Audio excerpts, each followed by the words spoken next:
We're back.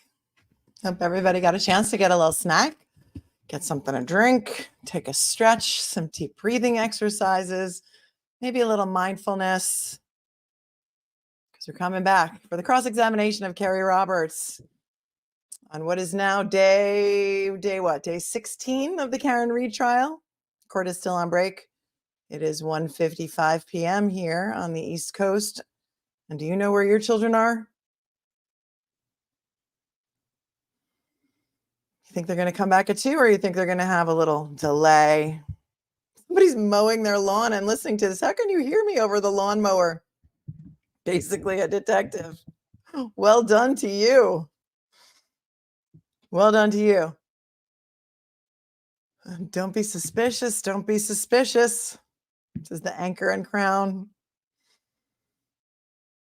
Just me. I want to know the answer to this question too. Did Jen give the phone to Kerry?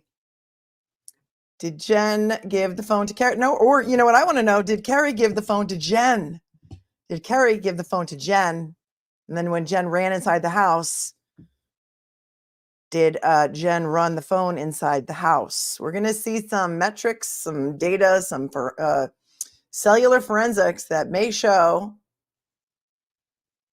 that Jen's phone and John's phone may have been moving at around the same time in the same places, I think. So that's what I want to know. There's been a lot of speculation about that, but a lot of you have been covering this on your own, my armchair detectives, and you've analyzed the cell phone data far better than I ever could. You've made charts and graphs and all kinds of tables and plotted out the points where Jen's phone was and John's phone were. Same time, maybe as such, perhaps, I don't know. Guess we're going to have to wait and see. Look at that. True crime addict was able to take a shower and make it back in time. Girl, that is some record timing right there. Well done to you as well.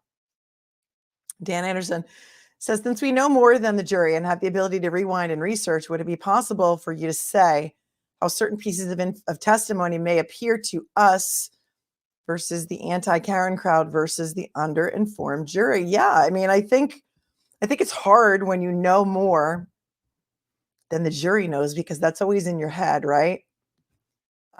So I would love to hear from some people who are in the chat who have just started listening to this case as the evidence was coming in during the trial, and what you think. And I think that so many people who knew nothing about this case coming in are so confused right now. They're like, what are we doing here? Why are we here? What are they trying to prove? Where is this testimony going? And what actually happened to Officer John O'Keefe? I feel like a lot of people who are just covering this or watching it or getting into it for the first time are very confused about what's going on. And, you know, I don't know. The people who are anti-Karen Reed have their own spin on things. I try not to look at it because it just makes me feel like I'm in the Twilight Zone even more so. But, you know, if you listen to what's going on over in that faction or on that side, as Jen McCabe called it, she made sides out of it. They think it's going great for the Commonwealth. They think that all of these witnesses are incredibly credible, that nothing they have said can be misconstrued, that they're very, very honest people, and that they've been through hell. And so I don't know. It's 85 degrees in Massachusetts today, huh?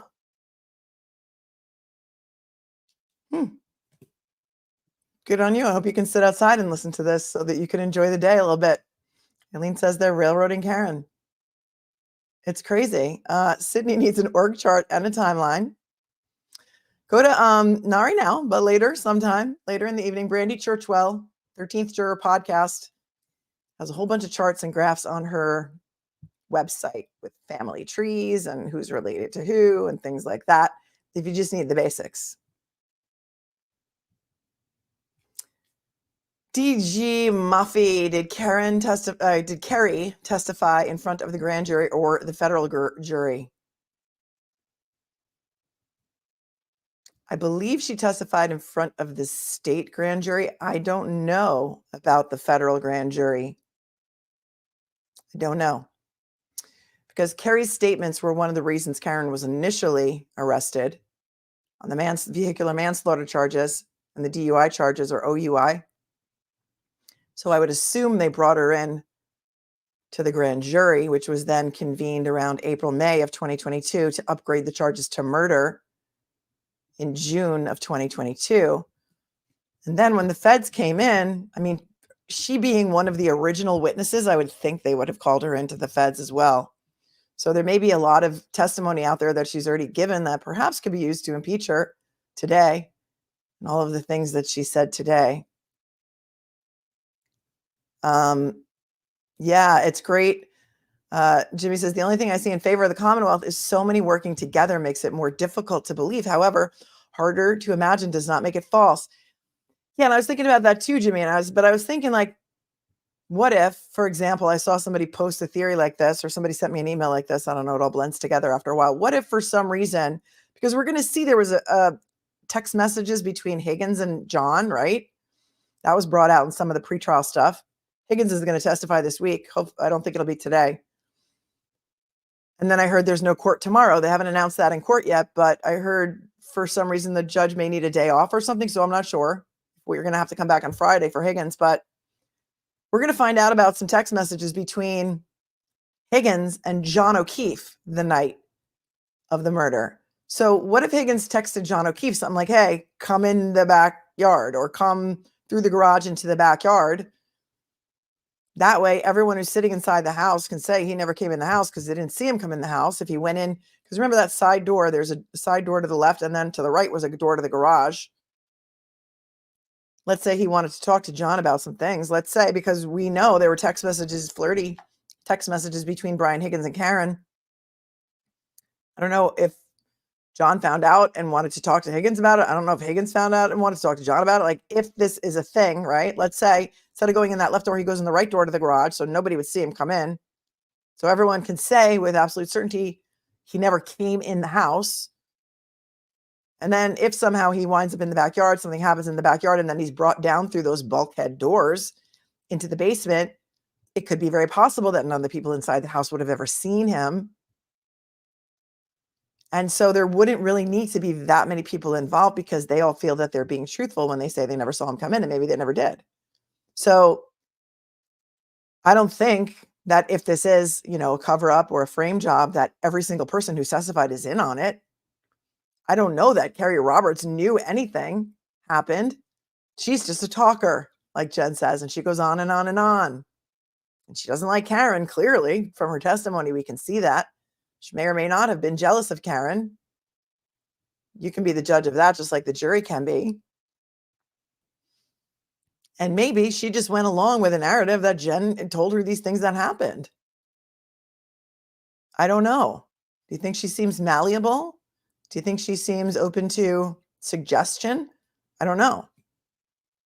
But she came in through the bathroom window. Nicole is always in with the song lyrics. I love it.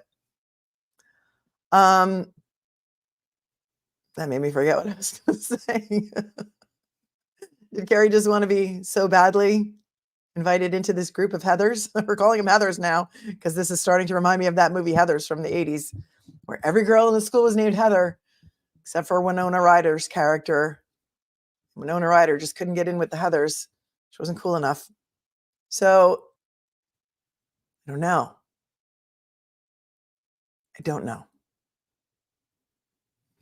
Gabriela Matucci says, I agree, Melanie. There are multiple ways he could have gotten into the house without anyone upstairs knowing, right?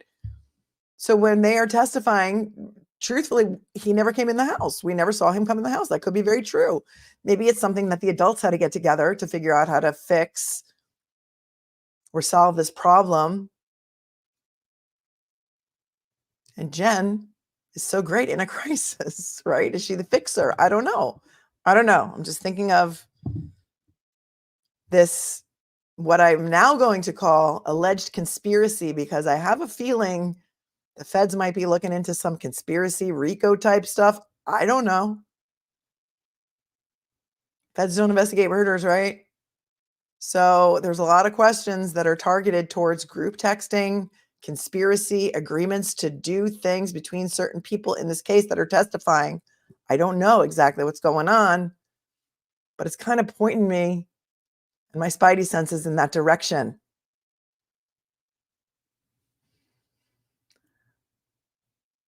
Hi, Denicia Rose. You can see Karen's taillight is intact in John's driveway. I'm 1 hour behind, but you can see the edge of the light is even across and not missing anything. Otherwise, it wouldn't be a smooth line. Yeah.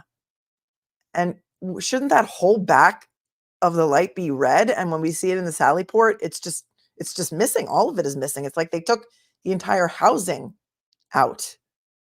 Yep. The non-townie, Carrie the non-townie. Although she says she had lived in Canton for like 10 years, right?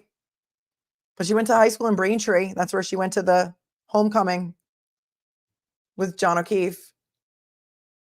So she's not Canton born and bred, but she's been living there for 10 years. And I guess, look, I'm getting the feeling that some of these people that were watching testify, like the highlight of their life was in high school. That's kind of sad. Does anybody know people like that? Where they haven't really progressed much since high school, and that was the highlight of their life.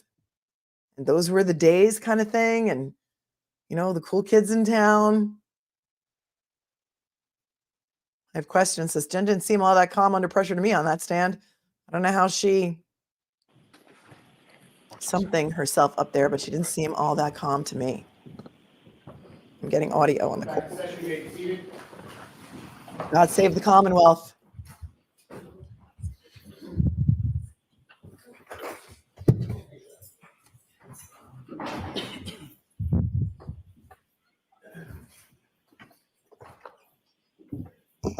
Is he done with Direct? Whenever you're ready.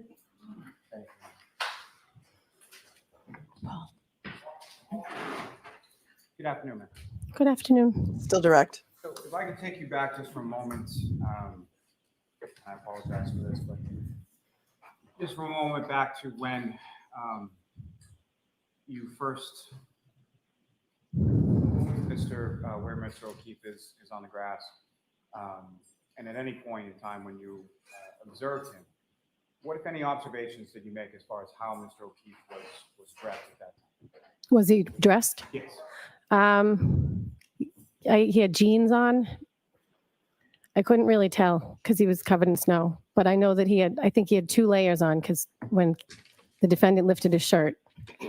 The defendant. Do you recall if any one of those layers was like a winter jacket or any kind of heavy coat or anything like that? No.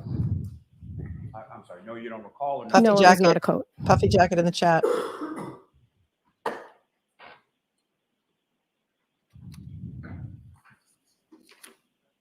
Now, take you back to when Take me you were in back. front of the house and Mr. O'Keefe is in the back of the ambulance, and at some point in time that ambulance leaves. Is that correct? Correct. And do you know where the ambulance was going? Good Samaritan Hospital.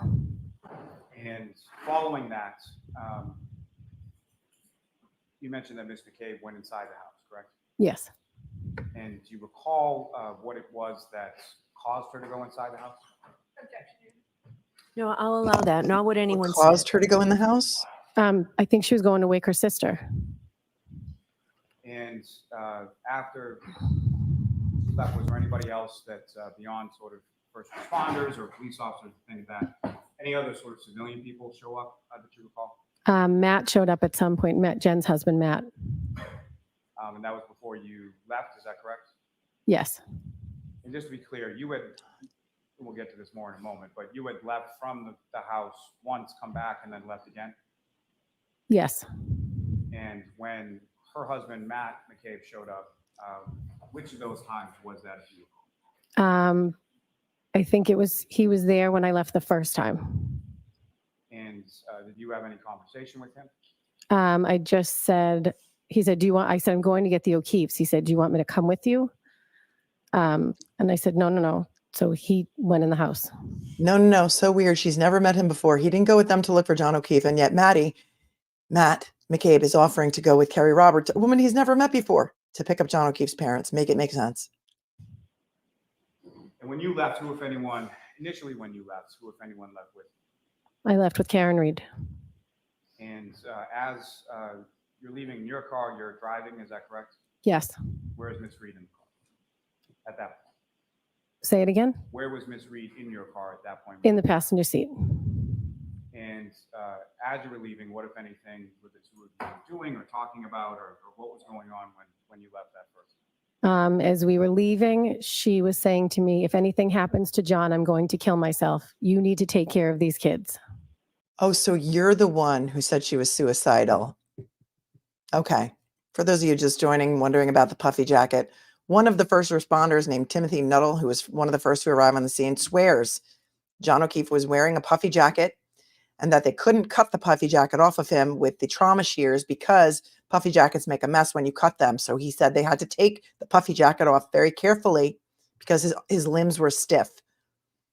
And he remembers it vividly, just as vividly as he remembers overhearing Karen say, I hit him, I hit him, I hit him. So Lally is now trying to discredit that witness because there was no puffy jacket ever turned into evidence in this case. Of course, in fact, the clothing of John O'Keefe wasn't even turned into evidence for weeks after it was collected by Trooper Michael Proctor and thrown God knows where, in his back seat, in his trunk, we don't even know. We have been wondering why Karen was brought back to the scene and sectioned. In Massachusetts, they call it a Section 12, which is an involuntary psych hold that they can place you on if they think that you're a danger to yourself or others. She is now telling us, we thought there was some testimony that perhaps Karen's father had called Canton PD or his local PD, transferred to Canton, said, my daughter's suicidal, please bring her into the hospital. But it is now Ms. Kerry Roberts, Heather number 2, who was going to tell us she's the one who overheard Karen saying, I'm going to kill myself if anything happens to John. You're going to have to take care of these kids.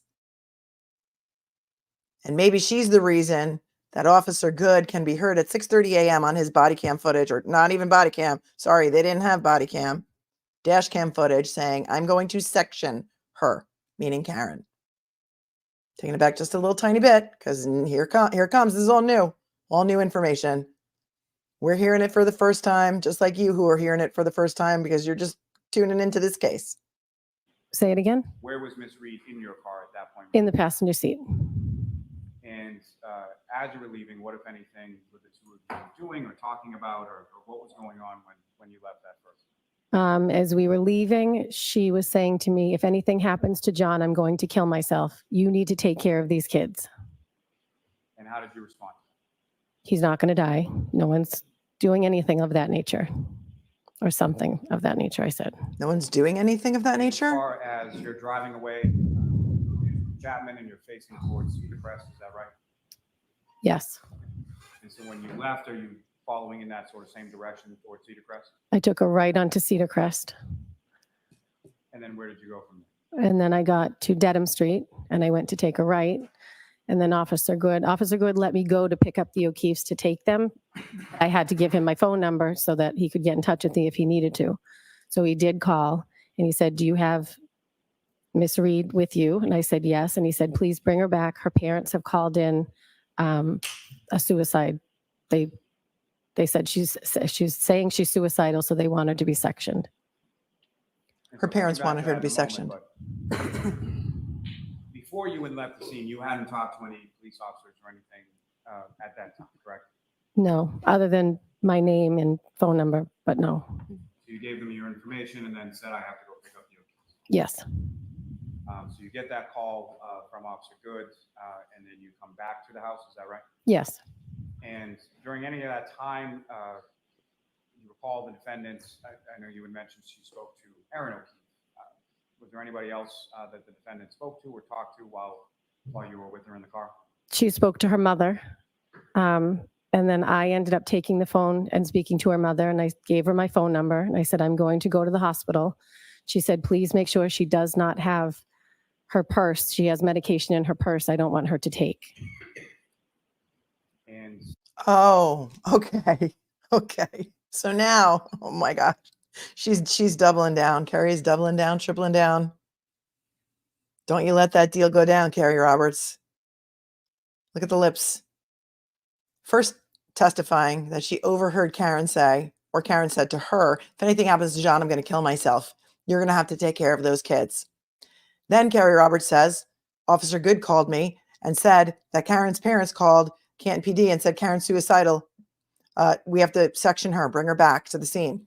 And then she says that she grabbed the phone from Karen when Karen was on the phone with her mother. And Karen's mother said, don't let her have her purse. She's got drugs in her purse that I don't want her to take. Then when you arrived back at the scene, what happened next? She just got out of the car and walked to the ambulance. And who, if anyone, did she walk? And by she, you mean the defendant? I'm sorry, yes.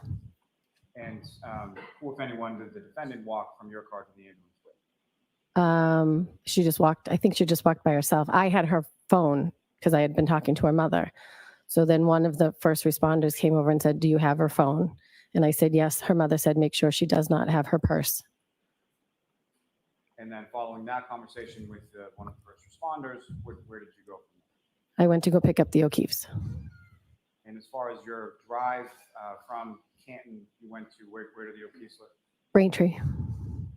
So your drive from Canton to Braintree and then subsequently from Braintree to Brockton, what, if anything, did you observe about sort of the driving conditions at that point? I was actually on the phone with Katie Camerano and I spun out, did a complete spun a couple times on 93, right near the Braintree exit. So that when I got to the O'Keefes, that we went back roads to Brockton because I didn't want to go on the highway. Because the back roads are usually more plowed than the highway. She spun out and did a couple of 360s on 93. And as far as the O'Keefes, as far as in your car from Braintree to Brockton, that was both John's mother and father? Correct. And at some point you get to the Good Samaritan Hospital in Brockton, correct? Correct. And do you know about what time it was that you got there? I don't know. When you arrived, where is it that you and the O'Keefes sort of go within the hospital? John's brother Paul had already arrived. And then we all walked in. We were in the waiting area. John's cousin actually works on the switchboard. We had been talking to her on the way in because with COVID restrictions, we didn't know if we were going to be able to get in or, so she had come out from the switchboard, her office, because she knew there had been an accident. So she came out to greet her family. And then I asked her to take me to the bathroom to clean up and to the chapel. Okay. Whose family member works at the switchboard? Hold on. Do you know about what time it was that you got there? I don't know. When you arrived, where is it that you and the O'Keefes sort of go within the hospital? John's brother Paul had already arrived. And then we all walked in. We were in the waiting area. John's cousin actually works on the switchboard. We had been talking to her on the way in because with COVID restrictions, we didn't know if we were going to be able to get in or, so she had come out from the switchboard, her office, because she knew there had been an accident. So she came out to greet her family. An accident. And then I asked her to take me to. She knew there had been an accident. When did accident come into the chat? Because the 911 call was, there's a man passed out in the snow. And everyone said that they were responding to an unresponsive male party in the snow on the lawn at 34 Fairview. So at what point did it become an accident? Are those Kerry's words? Because I don't think they came from the switchboard. None of the first responders told doctors at the hospital that John had been hit by a car. None of them. They testified to that. I know it was a long time ago. It was 16 days ago. It feels like forever, plus weekends and days off. None of them told hospital personnel that he had been in a car accident. Switchboard, her office, because she knew there had been an accident. So she came out to greet her family. And then I asked her to take me to the bathroom to clean up and to the chapel. And why was it that you had to go clean up? Say it again. Why was it that you had to go clean up? Because I had blood on my hands. Now, Ms. Roberts, you mentioned that during part of the drive from Canton to Braintree, you spoke to Ms. Camerano, correct? Yes. And during either that drive or the subsequent drive from Braintree to Brockton, who, if anyone else, did you speak to over the phone? And Karen called me repeatedly from the ambulance asking if I was going to come to the hospital. Then she called when the O'Keefes were in the car and said she dropped him off at a party. And Mrs. O'Keefe said, "You just left him." And Mr. O'Keefe said, "Leave her alone. She's been through enough." She called a few times while we were on the ride. And then she called a lot when we were at the hospital asking if I knew anything, if he was dead, is he dead? She would hang up and then call back, hang up and then call back. How many times do you think Jen McCabe talked to Mrs. O'Keefe or Peg or Peggy before this phone call where Mrs. O'Keefe said, "And you just left him there"? I have questions. And if you know about how many times was it? At least 10. And that same sort of phraseology that she was using on scene as far as it's dead, she repeated that in the phone call with the hospital. Yes. Now, once you arrive at the hospital and you're able to clean up a little bit, where did you go from there? What happened?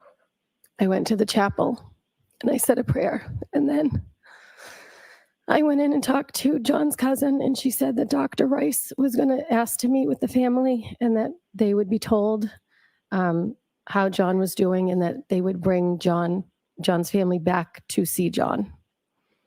So when I came out, they were being called in by Dr. Rice, and I sat in the waiting area. And after some period of time sitting in the waiting area, what happened? Mrs. O'Keefe came out and told me John was gone. And then she asked if I wanted to see him. So I did, because I figured it would be better than when I last saw him. Maybe he was cleaned up, but it was not. It was worse. Sorry, ma'am, but as far as say that it was worse, back into a room where John was, is that right? Yes. And what did you see? He was in a neck brace and both eyes were huge. Whereas when I found him, it was only one, but they were like black, almost like filled with, I don't know, blood or fluid. They were huge. Jackson. Beyond what you observed in his eyes, what, if anything else, did you see on John's body as you were? He had scratches on his arm, Do you recall which arm it was? his right arm. Do you recall where on his arm? Like here. Does the record reflect that the witness is pointing to her forearm? Yes. Is she pointing to her forearm? Let's make it the record clear, please. Following that, as far as going in to see John, what happened then? We came back out to the waiting area.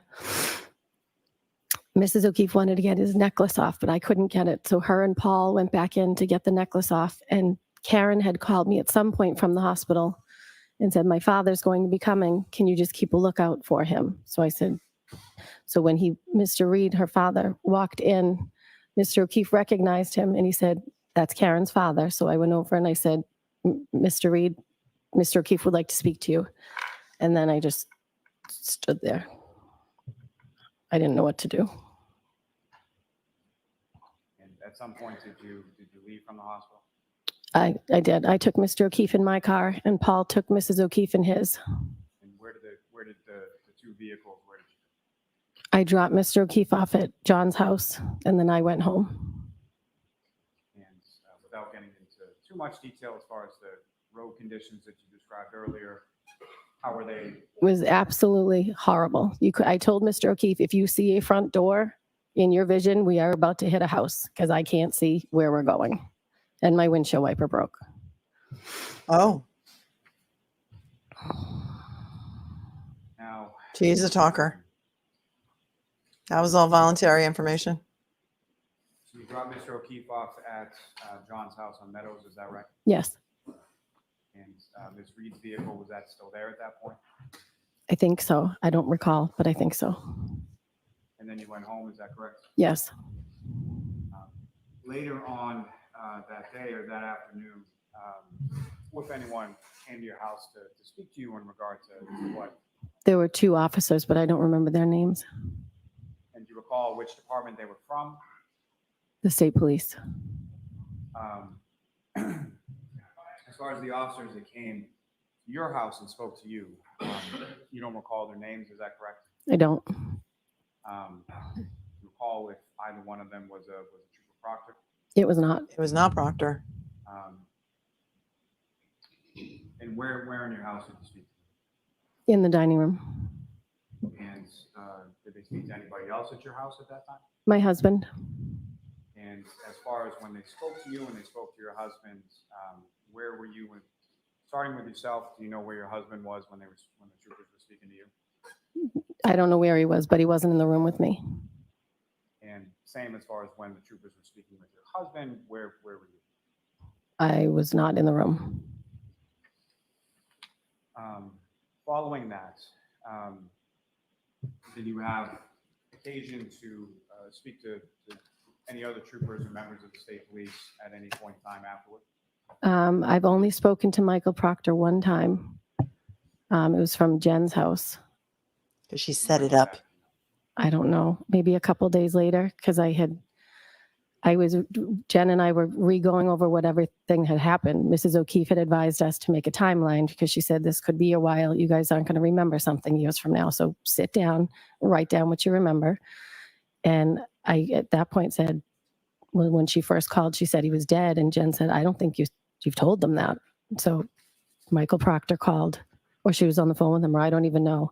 And I said, could I speak to him? So I told him so that somebody had it documented.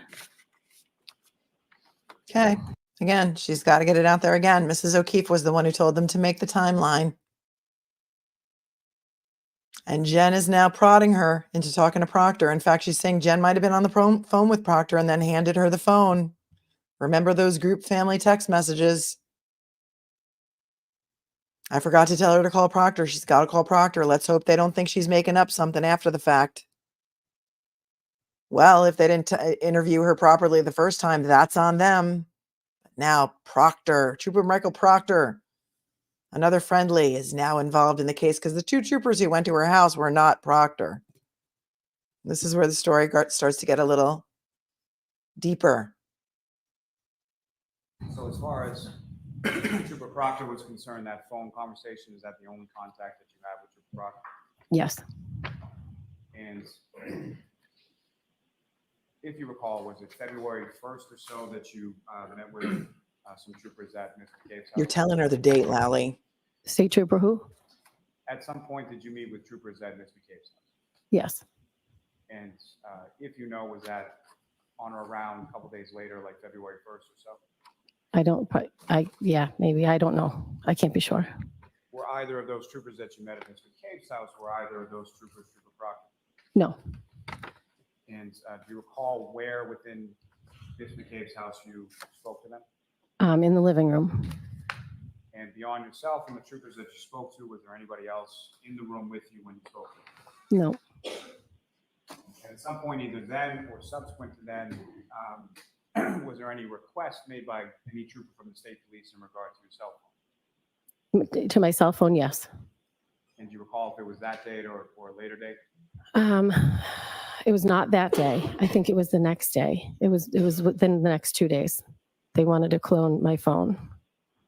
Clone her phone. Did they advise you of anything or give you any form that you had to fill out and execute prior to doing that? Yes, I had to fill out a form. And as far as your phone was concerned, were there any restrictions or anything that you gave to them as far as what they could look at or what they could clone or what they could do with your phone? No. And as far as how sort of that process works, as far as the cell phone extraction or anything, do you know anything about that? No. And do you recall how long it was that you were without your phone at the time you handed it over to them to whenever you got it back? Well, they took both of our phones at the same time, and we didn't get them back for like 7 or 8 hours. 7 or 8 Just to be clear, hours. when you say both of our Without a phones, phone? who else? Jen's phone and my phone. What did you do without a phone for 7 to 8 hours? Also, Karen was wearing shoes in the house. Now, at some point or at any point, did you give any kind of interview or have any conversation with any officer from the Canton Police in regard to what happened that day? No, And are you familiar with a Canton officer named Michael Lang? yes. How do you know? My daughter and his daughter are friends. So beyond your daughters being friends, is that someone that you know or that you socialize with or anything like that? No, I mean, they've come over to my house, his wife and him, one time, but we don't hang out with them socially. His wife and I are friends. Now, at some point around this date, around January 29th, well, let me ask you, turning to the next day of January 30th, do you recall what you did that day? We went over to the O'Keefe's house, my daughter, Jen, and Jen's daughter, and myself. And following that, do you recall where you went? My daughter wanted to get dropped off to her friend's house at Mike Lank's. And so after leaving the O'Keefe's house, is it still the same as far as yourself, your daughter, Ms. McCabe, and her daughter? Her daughter stayed at the O'Keefe's. Jen never said her daughter was with her. And as far as Ms. McCabe was concerned, was it after dropping your daughter off, did you go anywhere with Ms. McCabe after that? I just stopped at Mike Lank's house, I think, and then we went home. And so when you got to your daughter's friend's house, who, if anyone, did you speak to? Mike's wife came out to the car to see how I was and how the O'Keefes were, and so she talked to us for a while, just asking how everyone was. And if you know, ma'am, do you know about how long that conversation was?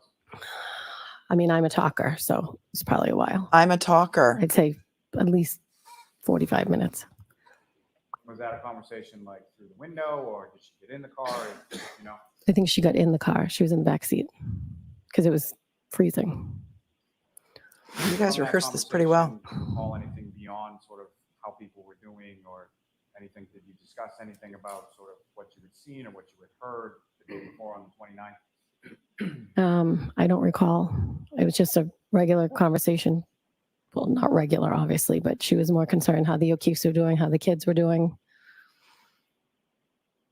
And then after you left from the Lang's house, where did you go? Where did you and Ms. McCabe go? I don't know. I'm assuming home.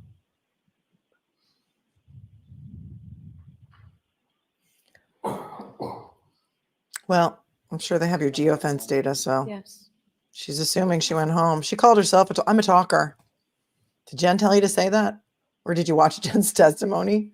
Or has Jen been telling you, you're a talker. You're such a talker. You got to stop being such a talker. It's not going to be good for the case. You're such a talker. And she actually said, I'm a talker.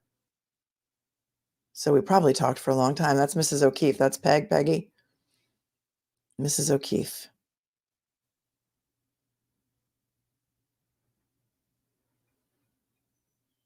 That is Erin O'Keefe, Paul's wife. I don't know who the next woman is. And then that is Paul John's brother in the button-down shirt.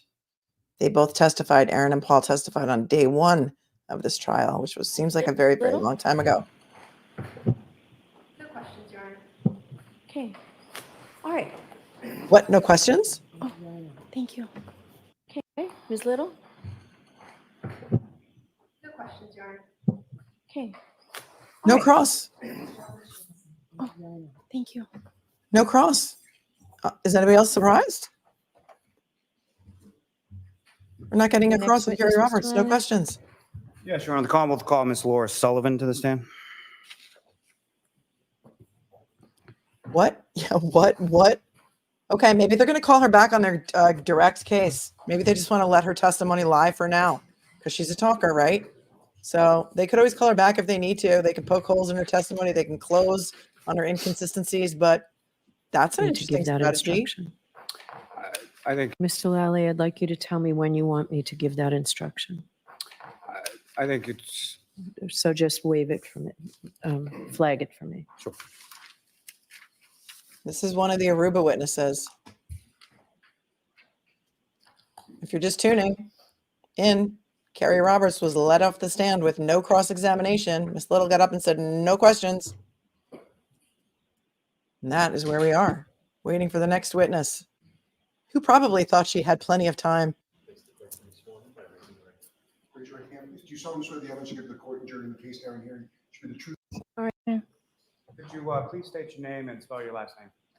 Laura Sullivan, Sullivan. And where do you live? Pembroke, Massachusetts.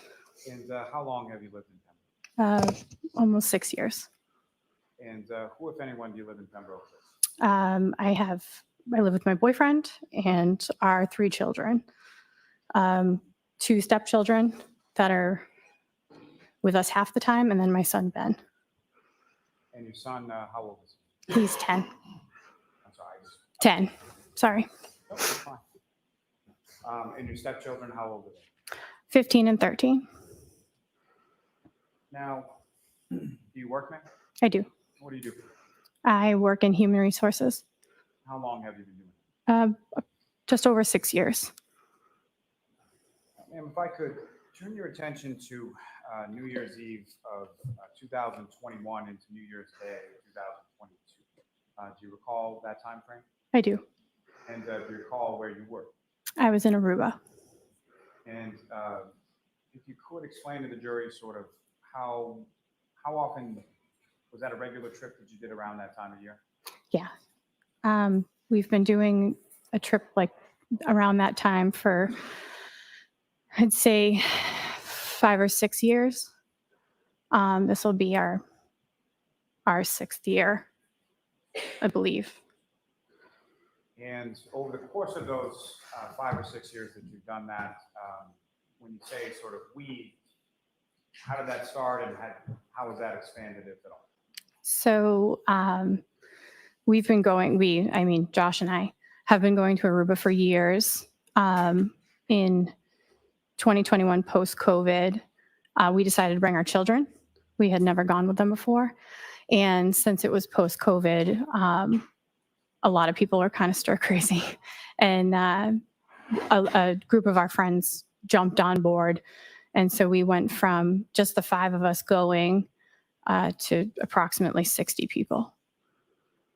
And as far as yourself and or the other people, how, is this all at one sort of facility or how were the bookings? So we all stayed at the Renaissance, which is in downtown, and we buy timeshares. So it was a timeshare resort where we would purchase weeks that people owned. And so if they weren't going for that year, we would buy a week. So we were able to get, I think it was something, close to 20 rooms for all of us to go for the same week. And as far as the planning in regard to that year in particular, when did that planning process sort of begin? It starts approximately a year in advance because the rooms go on sale almost immediately because people want to get rid of them. So I would say it was probably around January of 2021 that we booked our room for that year. Just a quick break to tell you that timeshares are quite possibly the worst investment in history. If you have one, I'm sorry. If you don't have one, don't ever get suckered into that sales pitch. Don't do it. Bond James agrees with me. And once you had booked your room, as far as the family and friends group that you were talking about, how was that sort of put out to them, like through what means? We would, I would post on Facebook, more rooms are available for Aruba if anybody was interested in going. So the timeshare owners would reach out to me directly. Is there anybody else who would want to go? And we would look for any interested, either friends or what have you, to join our trip. And so at some point in time over the summer of 2021, say July or August or so, was there someone who, a friend of yours that reached out in regard to joining or possibly coming on the trip? Yeah, I received a text message from John O'Keefe interested in learning more information about our trip. And if you could describe to the jury sort of how did you know John? Oh, did you meet him too? I met John in May of 2013. I met him at a bar in South Boston he was with Pat Rogers at the time. Post meeting John, I started dating Pat, and my son's father is Pat Rogers. And I could stop you there just Yep. a moment. So as far as John O'Keefe and your son's father, Pat Rogers, did you know or did you come to know sort of what they did for a living? yeah, they were both Boston police officers. And did you know sort of what the relationship was beyond co-workers of Mr. O'Keefe and Mr. Rogers? Yeah. They were best friends. So John and Pat At were some best point friends. Following that meeting in 2013, you began to date Mr. Rogers, is that right? Correct. And what happened? So in July of 2013, I became pregnant. And in November of 2013, Pat committed suicide. And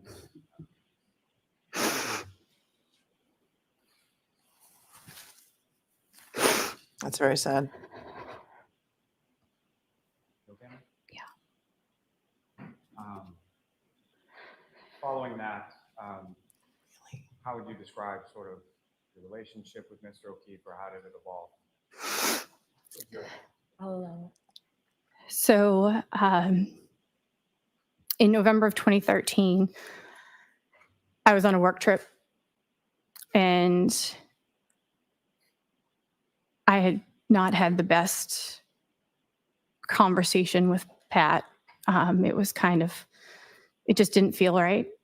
And I called John and said, you need to go find him. I can't get a hold of him. He won't answer his phone. And so John left his nephew's birthday party and called a bunch of people on the way.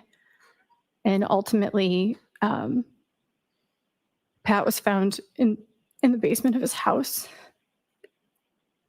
And John was there immediately following, but he was the one that found people to go find Pat. Immediately following that, John never really left my side, as a support system. And at some point following that, you had your son. Yeah. And before or after that, at some point, did you have a conversation with Mr. O'Keefe in regard to your son? It was his birthday, December of 2013, and we went to the Playwright, which is where we had all met. And I gave him a card and I asked him to be Ben's godfather, and he said yes. And in relation to your son, was Mr. O'Keefe, was John involved in your son's life? Yes, very much so. And how so? He was every birthday, Christmas.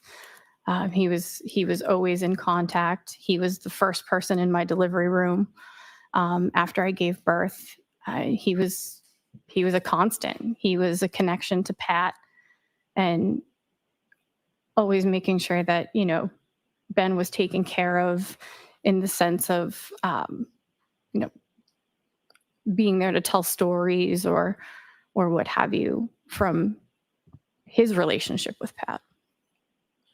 And through sort of his relationship with you and your son, Mr. O'Keefe also become familiar with your family as well? Yeah. Yep. And in regard to your family, was there some kind of term, or how would they refer to Mr. O'Keefe? The Godfather. He was called the Godfather to almost everybody. Now, ma'am, if I can turn your attention back to that summer of 2021, you received a text from Mr. O'Keefe, is that right? Mhm. And So I'm sorry, you do have to say yes or no. Oh, for sorry. Yes. after you received that text, did you reach out to Mr. O'Keefe? Yes, I gave him a call because I was excited. I was immediately excited. I gave him a call, explained to him that we had a group of rooms. We were going with, I don't even know the number at that time that had, signed up to go. But it was a lot of kids. It was all of our friends, and that they would have a great time. And from that, did he give you any sense or say anything about who from was it just himself or like who was coming along? He had mentioned that it would be the kids, and he said Karen would be joining him as well. And at that point, at some point subsequent to that, you knew him to be referring to Karen, correct? Yes. At that point, had you met Karen Reed? Did you know who that was? I had not. I knew that they were dating, but I had never met Karen, no. And in addition to himself, it would have been Mr. O'Keefe, Ms. Reed, the defendant, and his niece and nephew, Patrick and Taylor. Correct, yes. And if you know, in relation to your son, as far as Mr. O'Keefe's nephew, Patrick, where are they in relation as far as ages? They're like three years apart. 3 years apart. Now, when you have that phone conversation with Mr. O'Keefe, what, if any, interest does he show as far as going through?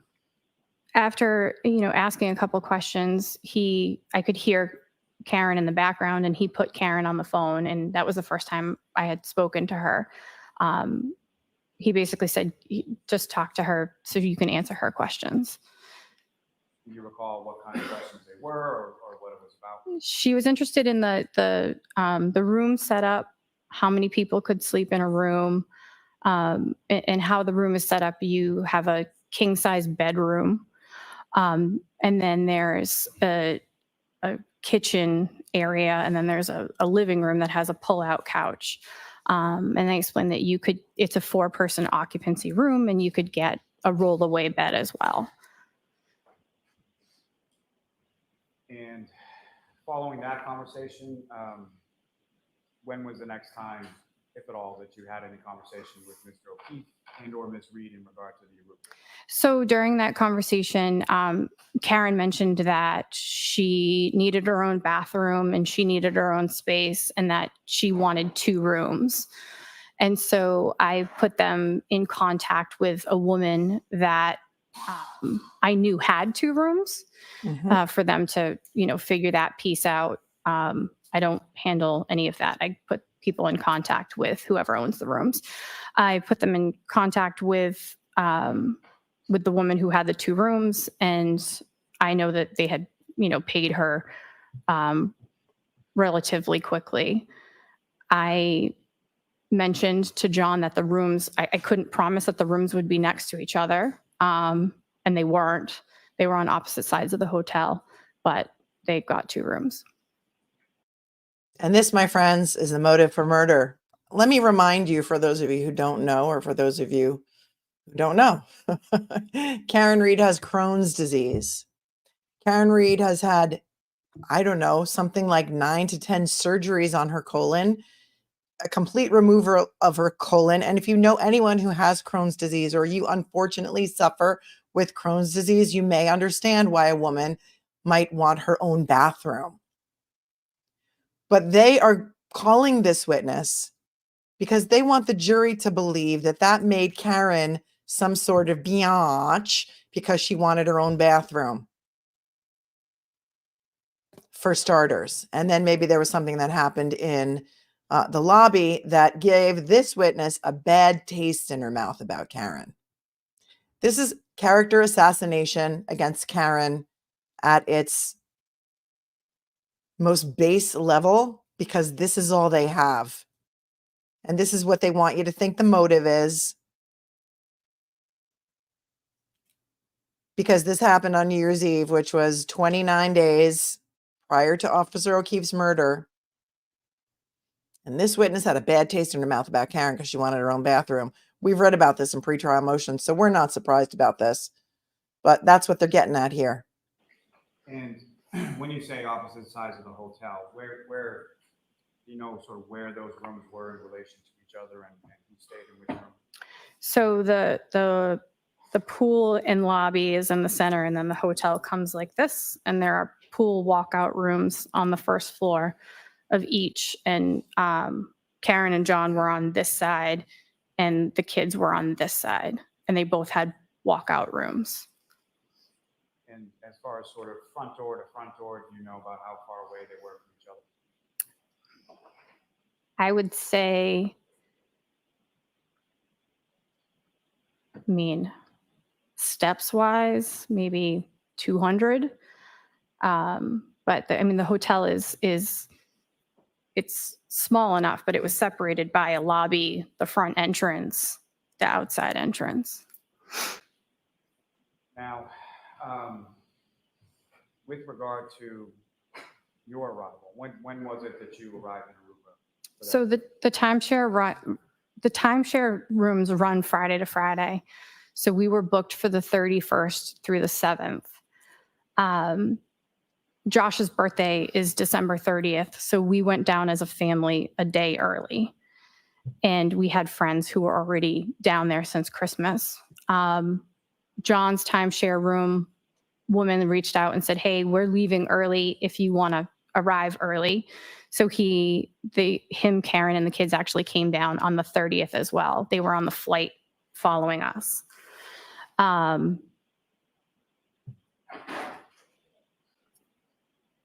then the rest of the 60-ish people, however many were there, showed up on the 31st.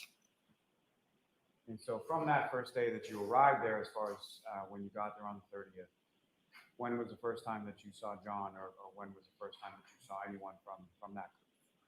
It was, we were at the pool, so it was not long after they had landed. He texted me and said, we're here. And Ben and I jumped out of the pool and went to the lobby to see him.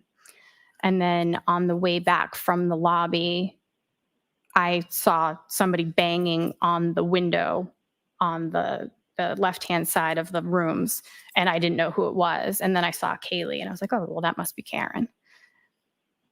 And again, was this the first time that you had seen Karen face to face or met Ms. Reed? Yes. And just for clarity purposes, as far as Ms. Reed is concerned, do you see her in the courtroom today? Yes. Could you just identify as to where she's seated or an article of clothing that she's wearing? She's right there. Does that record reflect identification of the identified? Okay. Thank you. Now, after you see this person bang on the window and you recognize Kaylee, what happened? She came out. She gave me a big hug, said, it's nice to meet you. I've heard so much about you. I recognized you from pictures. Kaylee did? Following along from there, what happened then as far as the day was concerned? So as I mentioned, it was Josh's birthday. We had already made plans to go out for dinner. Our friends who had been there since Christmas have a 17-year-old daughter who watched our children so we could go out for dinner. I mentioned it to John. I said, we'll just add you to the reservation. You can join us for dinner. The kids can stay with Chloe. And they said, absolutely. So we all went out for dinner that evening to Screaming Eagle. Who paid? And Screaming Eagle, where is that in relation to the hotel, the rents? It's probably about a 15-ish minute cab ride. And when you arrived there, what, if anything, do you recall about sort of the dinner or how it went? So we were sitting outside on the patio. It was Karen, myself, our friend Laura. Across from Laura was her husband, Dave. Josh was in front of me, and John was in front of Karen. And what, if anything, Who's did you Josh? recall about the dinner or sort of what happened at dinner? So we, the waiter came over. He started taking drink orders. Karen placed her order. I placed mine.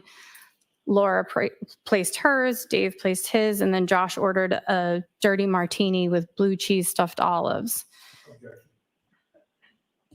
I'll allow it. I don't know where it's going, and you can move to strike unless you wanted to see me, Mr. Yannetti. Okay. Okay. Who ordered the martini with the blue cheese? Was it John? You can move to strike. And Josh ordered a dirty martini with blue cheese stuffed olives. Unless you wanted to see me, Mr. Yannetti. Josh. All right. Who's Who's Josh? Somebody tell me who Josh is. I'm lost with all the characters. Somebody said that Lally mentioned 76 characters in his opening statement, which could go down as the most boring opening statement in the history of trials, as well as most confusing. But I don't remember Josh being in. Is Josh your husband? At the restaurant.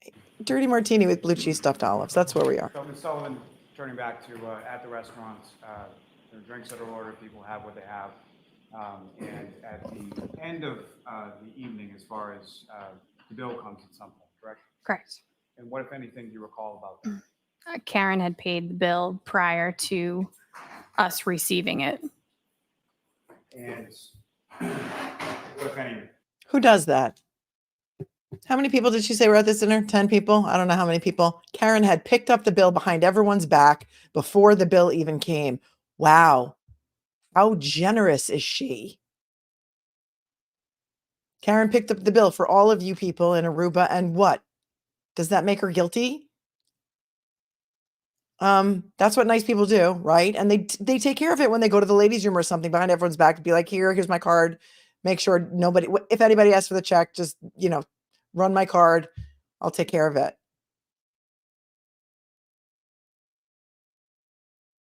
What a kind lady she is, kind and generous. Somehow, my friends, this is going to turn into a motive for murder. This is like a bad Lifetime movie that we're watching. reaction did you? Different seatings. So Yeah. we probably got back around like 9 back. Jumped. Patrick Staley and your Why are you jumping on me? Court TV.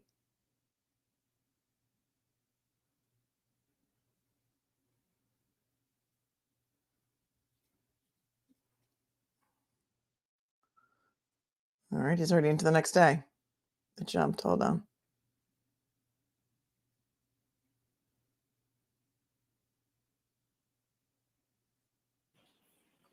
And what, if any, reaction did you or anyone have in regard? The entire table was kind of taken aback, said it wasn't necessary, wanted to Venmo or give cash or something along those lines. And she declined, saying that she was honored to be there and wanted to pay for it. That made her a bad person? Turning your attention to the. Because she wouldn't take your Venmo? What, if anything, do you recall about the next day being that would have been, I'm sorry, 31st, is that correct? Yes.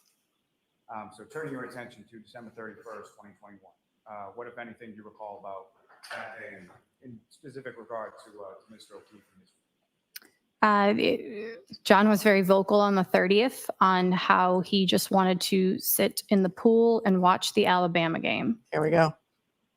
Alabama. He was, Roll Tide. Roll Tide has entered the chat. John was very vocal about how he just wanted to hang out in the pool and watch the Alabama game. Big Alabama fan, is that correct? Yes.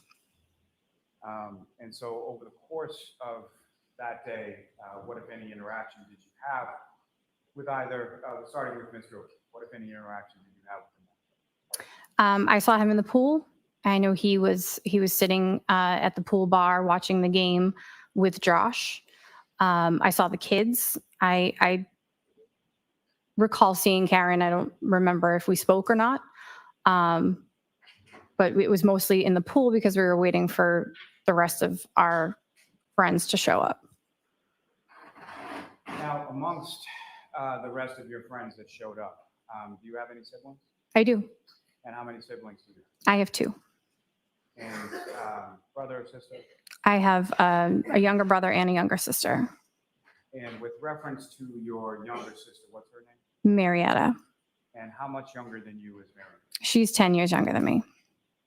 And was Marietta Sullivan, was she coming in on that day as well? She was.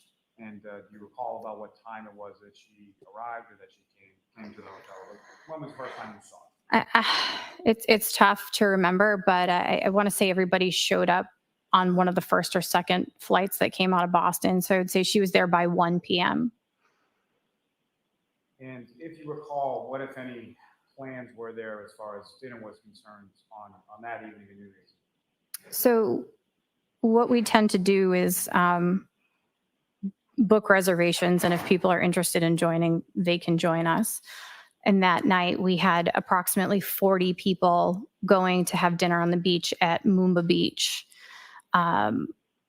Around, I want to say it was like 7 o'clock. We had our reservations for. And did Mr. O'Keefe and the defendant, Ms. Reed, join you for dinner that evening? They did not know. Now, let me take a step back just for a moment. As far as Ms. Reed was concerned, prior to your arrival in Aruba, did you have her phone number, or did you have any way of contacting her? No. And when was it that you got Ms. Reed's phone number? John had added her and I and Chloe to a group text the night that we had gone out for dinner to make sure that we could all communicate with Chloe to make sure the kids were okay. So you got her phone number in relation to watching kids, as far as Patrick and Kaylee and your children and everybody. Correct. Now, if you recall, you go out to dinner, you think the reservation was about 7 or so. Do you recall about what time it was that you got back to the hotel? I want to say it was around 9:30, 10 o'clock by the time my group got back. I know there was a couple different seatings. So we probably got back around like 9:30, 10 o'clock. And as far as your group was concerned, your sister Marietta, was she within your group that went out to dinner? Yes. Yep. And beyond your younger sister Marietta, did you have other sort of immediate family with you on this trip as well? My mother was with us as well. And with regard to your sister Marietta and your mother, what, if anything, was there as far as where were each of them staying? So they had their own room. I think it was a couple away from us on the 5th floor. Is that the top floor as far as this hotel is concerned? Yes. Mhm. Now, once you arrived back from dinner, where was it that you and your group went? We go to the pool area. The kids can swim. We ring in the new year at the pool bar, watching it on the TVs, and then watching the fireworks. Now, when you came back to the hotel and you went at some point to the pool area, your sister Marietta, do you know where she went? She actually, when we got back from dinner, she went up to her room with my mom and essentially put my mom to bed because she didn't want to be up anymore. But she went to go change as well. Now, when you came down to the pool area, as far as Mr. O'Keefe and or Ms. Reed was concerned, did you see them in that area? I saw John, I want to say around 10:30-ish. I don't know the exact time. It was definitely before midnight. And where in relation to the hotel did you see him at 10:30? He was standing behind me at the pool bar. And at some point does your sister come out to the pool area after putting your mother to bed? Yeah, so right before I saw John at the pool bar, I saw my sister. She came out and she was visibly upset. And, Oh. In regard, excuse me, to the instruction that you had requested about this, maybe. All right, thank you. So, jurors, you're about to hear testimony about certain conduct or behavior allegedly committed by Ms. Reed. Be mindful that the defendant is not charged with committing any crimes other than those charged within the indictments. The witness's testimony may not and indeed must not be considered by you as any evidence that the defendant has a bad character or as evidence that she has a propensity to commit the crimes with which she has been charged. You may not take the defendant's prior acts as a substitute for proof that the defendant committed the crimes charged here, but you may consider the acts solely on the limited issue of the state of mind of the defendant and the nature of her relationship with John O'Keefe as it might go to motive or intent. You may not consider this evidence for any other purpose. Specifically, you may not use it to conclude that if the defendant committed the act or acts, that she must also have committed the offenses with which she's charged. You can only use the evidence for the limited purpose of how it goes to the defendant's state of mind, the nature of her relationship with John O'Keefe, as it may go to motive. And just for the records, my findings are the same that I made at sidebar previously. Okay, I'm going to Go ahead, stop Mr. here Riley. before we even get into the ridiculousness that will be this next testimony, because those of us that have been through all of the pretrial motions, know what's going to come. I'm not going to give you guys any spoilers other than to say Leah Marie 131 is currently in Aruba watching the whole trial from the pool. Cheers to Leah Marie. And let's give Leah Marie some tropical drinks in the chat. There was a motion in limine. We were calling them motions in lemonade because that's what the closed captions called them one day, and it kind of stuck. There was a motion in lemonade made about all of this Aruba business that was testified to at the grand jury that was used to indict Karen Reed on murder charges. So not only this woman, Laura Sullivan, but her sister Marietta, that she's going to talk about next, both testified in front of the state grand jury that was used to indict Karen Reed on upgraded murder charges. Defense made a motion to say, we don't think any of this Aruba stuff should come into the trial because it's highly prejudicial. Number one, it happened New Year's Eve, which was 29 days or 28 days prior to the murder of Officer John O'Keefe. It's highly irrelevant. It's prejudicial, and it's more prejudicial than probative. Well, that motion was denied by the judge, and the judge said, well, I'm going to allow it, but I'm going to give the jury a curative instruction. And you just heard what the curative instruction was. The jury is not to use this as bad character or character assassination against the defendant. It's not evidence. It's not to be considered for evidence of bad character. It is only to be considered for the defendant's state of mind and the nature of the relationship. Okay. So that's what we've been waiting for. That's what took all of this questioning to get to. And you might be horrified, to use a Jen McCabe word, when you hear about it. Okay. Let's go. Now, with regard to, at some point, your sister comes out to the pool area where you were, is that right? Correct. And do you know where Mr. O'Keefe was at that point? I do not know. And when your sister comes out to the pool area, what happened? She said, Yeah, that's sustained. I thought you were doing something else. When your sister comes out to the pool area, how would you describe her demeanor when she comes out? No, I'll allow that. she was frustrated. Her demeanor. And at some point, did you have a conversation, without regard to what the conversation was, at some point, did you have a conversation with her about something that had just happened? Yes.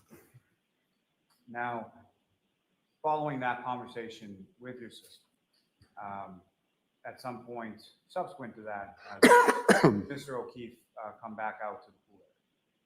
After I spoke with her, yes, he came out to the pool area. And do you know about how long a period of time it was between the time that your sister came out to the pool area and Mr. O'Keefe came out to the pool area? I mean, I would say approximately 20 minutes, but I don't really know exact timing. Now, when Mr. O'Keefe came back out, did you have any conversation with him? I did. And can you describe that conversation? All right, is this the instruction that you were talking about instead of the other one? All right, so jurors, I have another instruction for you. So you're about to hear evidence of statements made by John O'Keefe. Is that accurate now, Ms. Tillelli? Yes. All right. These statements are being admitted only for a limited purpose of establishing John O'Keefe's state of mind. You're not to consider this testimony as proof that the defendant has a bad character or propensity to commit crimes. The testimony of witnesses recounting conversations with Mr. O'Keefe can only be used as they go to the defendant's motive or intent on January 28th or 29th, and only if you find that the defendant was aware of Mr. O'Keefe's state of mind at the time of the crime and would be likely to respond to it. There need not be direct evidence that the defendant learned of Mr. O'Keefe's state of mind, so long as you reasonably can infer from the evidence that she did learn of it. Here's the thing about saying something that someone among the living, no longer among the living, said. They're not there to dispute it. And if it was a conversation just between you and this person, you could kind of say whatever you want. And I'm not saying that this woman is doing that, but I'm saying that's the danger when you start allowing statements by a deceased person into the chat. I mean, it's the chat, into the court, into court. So now she's going to be allowed to testify about what John O'Keefe told her.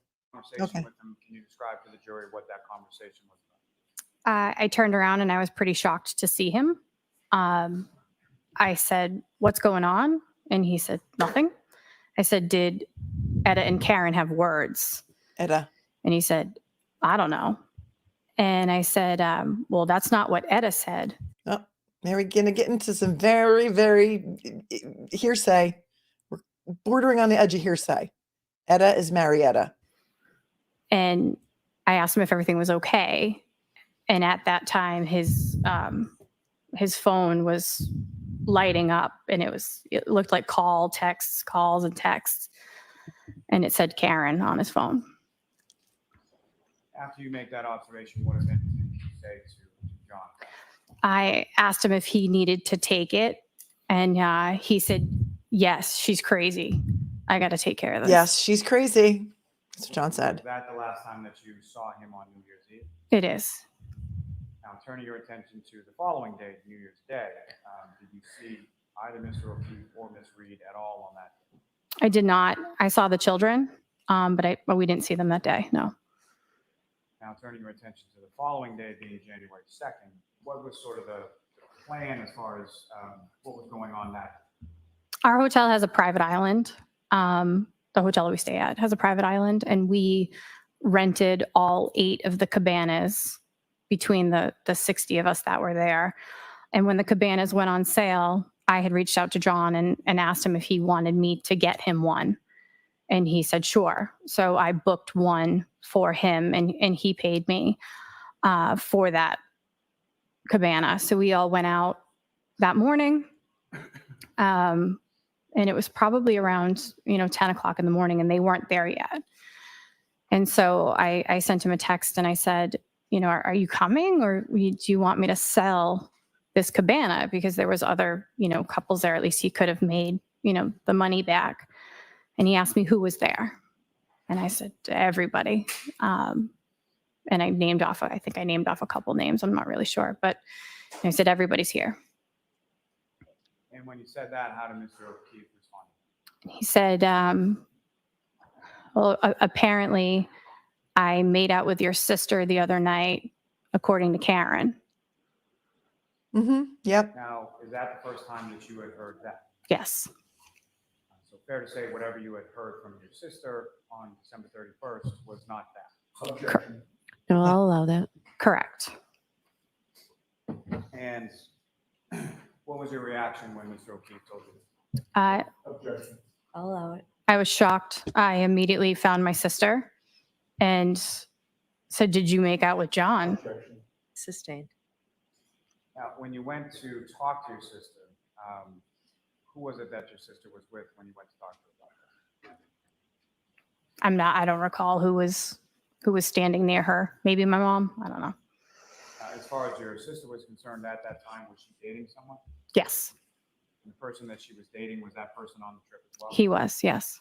And was that person that she was dating that was on the trip as well? Were they at the Cabanas on that day that you were They were. Yes.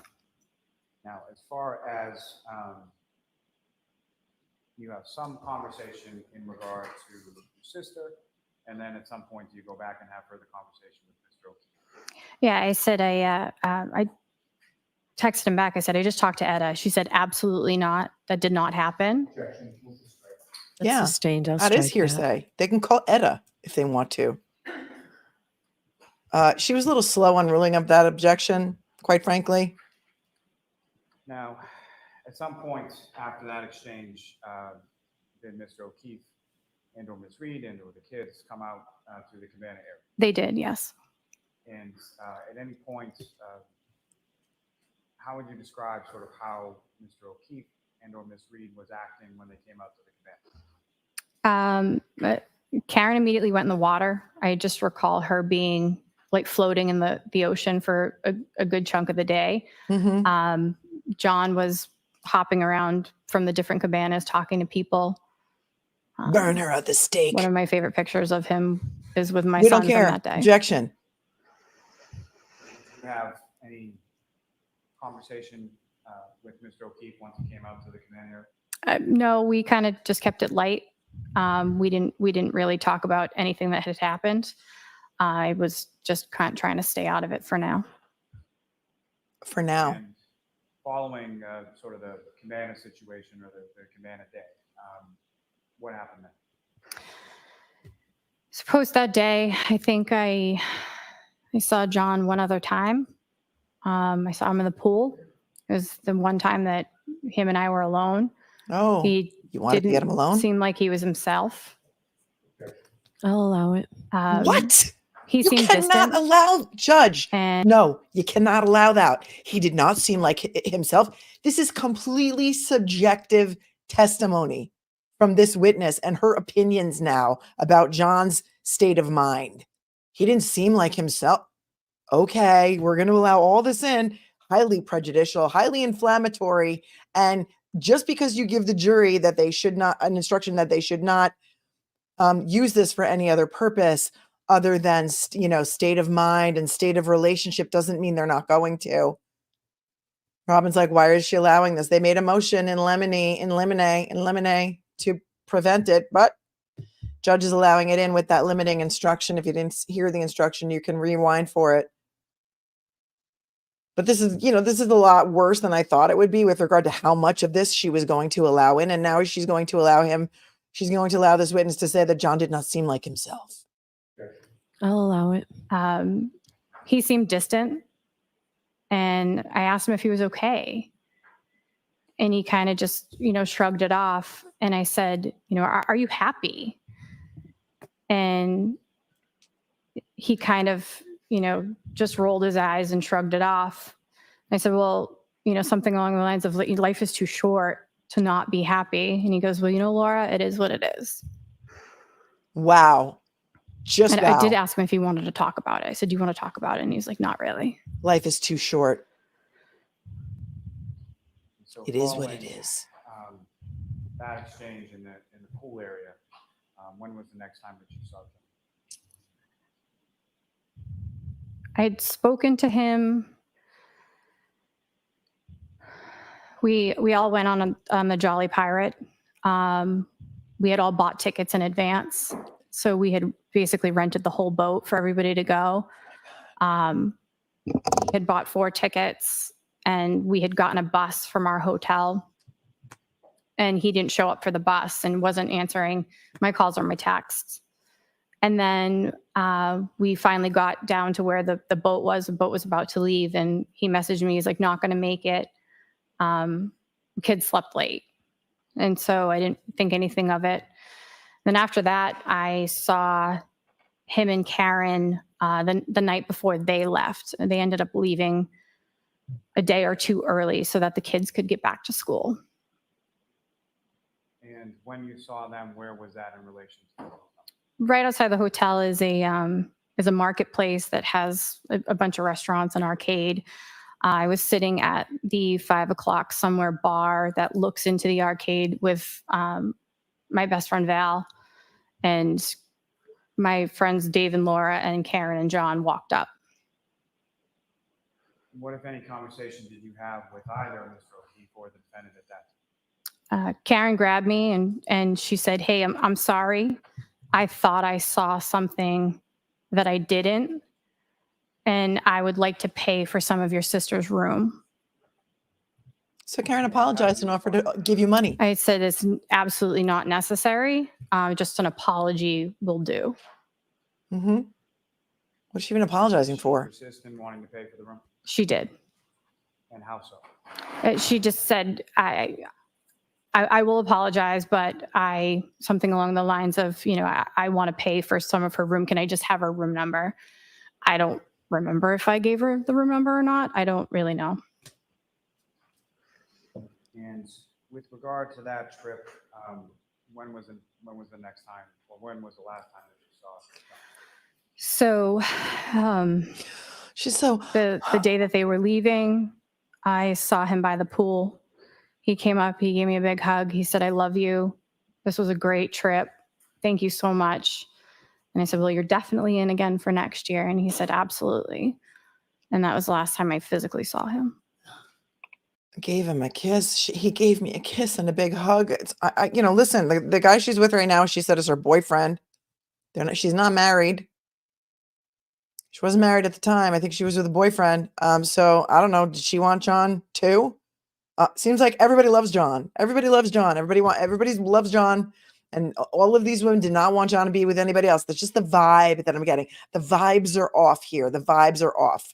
Okay. Is it possible that perhaps he did not want to go on any of your group activities that you planned, like Julie, the cruise director from the Love Boat? Maybe he didn't want to go on your 40-person beach dinner or go to the cabanas where all your gossip girls were hanging out. Maybe he didn't want to do that. Is that Karen's fault? Maybe he didn't want to, it wasn't Club Med, maybe he didn't want to do all of these ridiculous things with you. But no, you got to blame it on Karen, even though she came and apologized to you apparently and offered to pay for Party Assist's room, despite the fact that she had no need to do that. This is so ridiculous that I can't even believe that we're watching this right now. And so that conversation, just turning back for a moment, as far as with regard to Ms. Reed, you know what day that would have been, as far as in relation to when they were leaving? Early January, 32nd? I want to say it was the 5th. I want to say it was January 5th. Now, after Aruba, did you have any conversation with Mr. O'Keefe after that? I talked to him via text a couple times about a couple different things, but one of them was, as I mentioned, we start planning a year in advance. And I said, rooms are coming available. Are you in? And he said, let me recover from this trip first. Meaning what? He was still hungover? So you're saying that after you left there, because you left there on something like January 7th, Officer O'Keefe was murdered on January 29th. At some point between January 7th and January 29th, you're texting him about next year's trip? I gave this witness the benefit of the doubt at the beginning. I did. I felt like, oh my gosh, this is horrible. The father of one of her children took his own life. He was John's best friend. They've been close ever since. And I felt bad for her. But now I'm feeling like she just needed a reason to chat with John. And the reason was, let's start planning the trip for next year.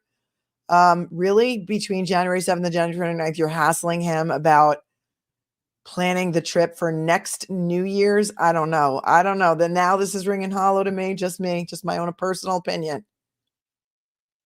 And he says, I don't know, I got to recover from this year first. And we're supposed to take that as meaning Karen Reed is so horrible that shortly after your text message about him recovering from this trip, she murdered him. Really? Is that what we're doing? Right? Okay.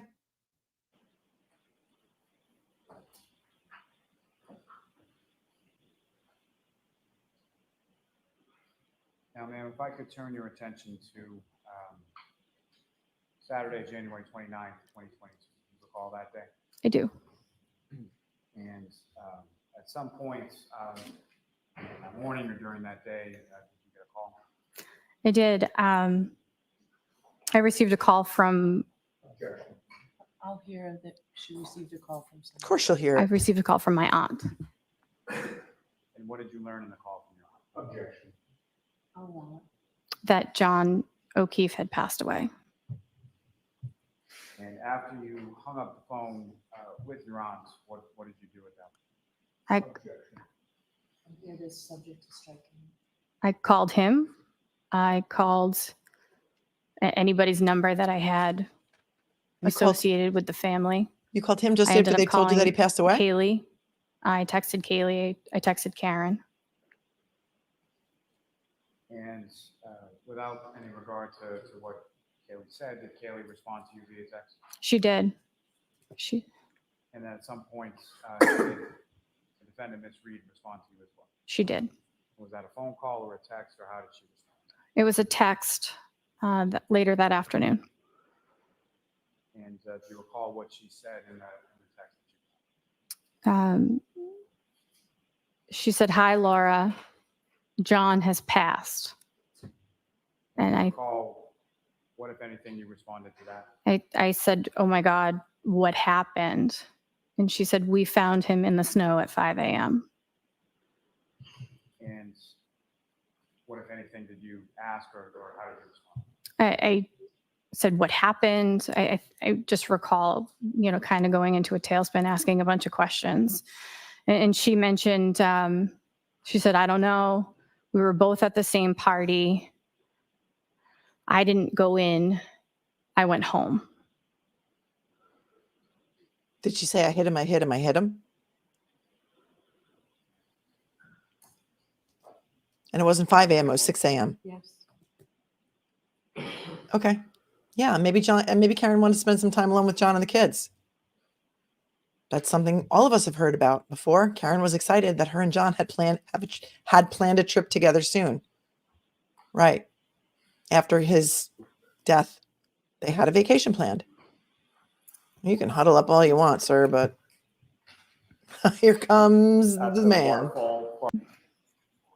Oh, wait, just for effect, we got to get back. Just to watch him button his jacket as he walks to the podium. And here, my friends, surgeon of the day, doctor of laws, David Yannetti, Esquire. Good afternoon, Ms. Sullivan. Good afternoon. You were not present at the Waterfall Bar and Grill on January 28th of 2022 in Canton. I was not. You were not present at 34 Fairview Road in Canton on January 29th of 2022. It's not.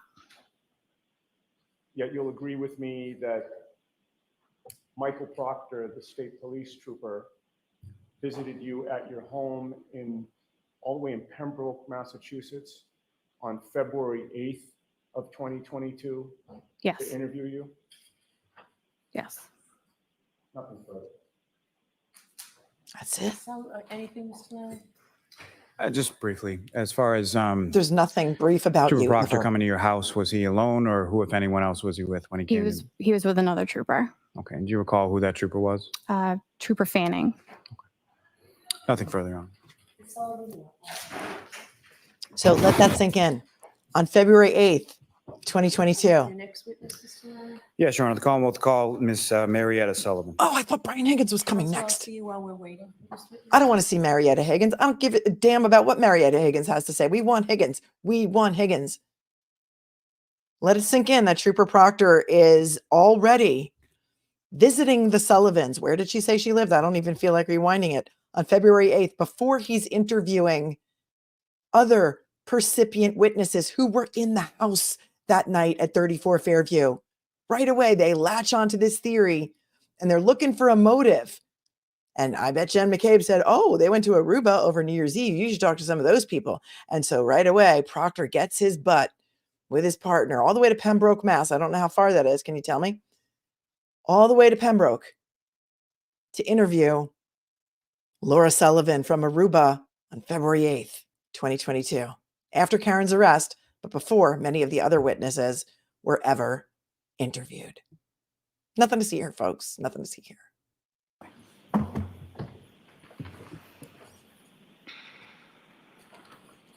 All right, Mr. Lally, whenever you're ready.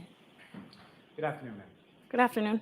Could you please state your name and spell your last name? Sure. My name is Marietta Sullivan. Last name is Sullivan. And where do you live? Right now I live in Plymouth. And how long have you lived in? Since July of the past summer, so not even a year yet. And do you work there? I do. And what do you do? I'm a director at a memory care community. How long have you been doing it? Just over a year. Now, do you have any siblings? I do.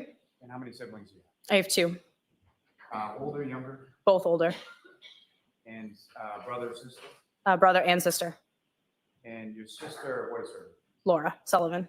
And what is sort of the age difference between yourself and your sister? We are 10 years apart. Now, if I could turn your attention to New Year's, specifically 2021 into 2022. Do you recall that time frame? I do.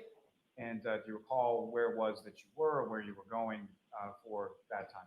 Yes, sir. We were going to Aruba for a family trip.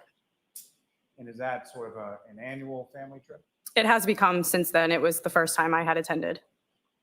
And do you recall sort of the time frame on that trip as far as when you were leaving, when you were coming back? So we left on Friday the 31st, and we returned the next week, Friday the 7th.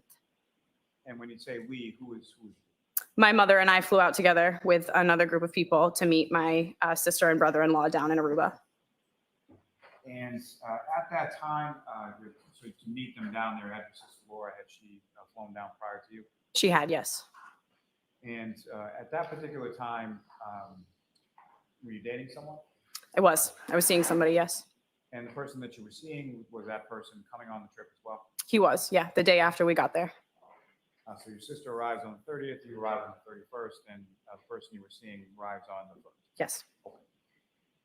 Now, when you arrived there, do you know about how many people were on this trip? I would say over 30, upwards of, yeah, I would say over 30 is the best estimate I could give you. I think there's 60. And as far as this trip was concerned, do you recall where you stayed? Yep, we stayed at the Renaissance Aruba. Is that someone that you stayed on this occasion as well as subsequent occasion? Yes. And on the 31st, when you and your mother arrived, do you recall about what time of day it was that you got there? So our flight landed around 3:30-ish. I would say we weren't at the hotel much later than that. And with regard to the hotel has a lobby area, is that correct? Yes, sir. Can you describe to the jury sort of what does that layout look like? What does the lobby look like? Sure. So right when you walk in the front doors, right in front of you is the check-in desks, 3 or 4 of them in front of you. To the left of you, when you come in, is a hallway to one side of the hotel. To the right of you is a bank of elevators that leads to another hallway that leads to the other first floor side of the hotel. You're in a big lobby, and then directly across from where the elevators are is the entrance to the pool area. And when you arrived there at some point in time on the late afternoon of the 31st, you obviously check into your room, and then following that, where do you go? So we checked into our room, and then happy hour was starting around 4:30. So we met everybody down at the pool for that time. Is there a bar in that area of the pool? Yes, pool bar. And so when you get down to the pool bar area, who, if anyone specifically, did you see or did you run into? So first ran into my sister, gave her a hug, the rest of the kids and my brother. As soon as I got into the pool, I ran into Johnny and a couple of our other friends that were sitting at the pool bar down there. And with reference to who you referred to as Johnny, what's his last name? John O'Keefe. And that was someone that you knew at the time, is that correct? Yes. And how did you know this? He was a very, very dear family friend. He was very close to my sister, subsequently became very close to me and my family as a result. And he was my nephew's godfather. And fair to say that you had known him for some substantial period of time? Yeah, since Ben's father unfortunately passed away. So at this point in time, when we're talking about turning from 2021 to 2022, how long had you known Mr. O'Keefe at that point? Oh man, probably about 8-9 years. It's as long as my nephew's been alive. And when is it that you would see, or how often would you see Mr. O'Keefe? Family parties, any family party that we threw, kids' birthday parties, and my sister's Christmas party that she would throw every year. And how would you describe sort of the nature of your relationship with Mr. O'Keefe? He was similar to a big brother to me. He was somebody who was there for my sister during her darkest times. So I really respected him for that. But yeah, he was a big brother and a family friend. Now, when you saw Mr. O'Keefe at the pool bar after you arrived there, what, if any, conversation did you have with him, or what, if anything, were the two of you doing around that? So I went up to him in the pool. He had his Alabama hat on. He expressed to me that he was excited to watch the Alabama football game at the pool bar. Given the circumstances, we were in a beautiful tropical place, and he got to watch his favorite college team play football. And he said that's all he really wanted to do for the day, was be able to watch that game. Now, at this point in time that you're talking to Mr. O'Keefe, were you aware of him dating anybody? Had you met anybody that he was dating at that time? I had not met the person that he was dating. I had heard about her through family friends and other people that were on the trip. What'd you As far hear? as the other sort of family events that you would see Mr. O'Keefe at, Ms. Reed or his girlfriend at that time wasn't there with him? No.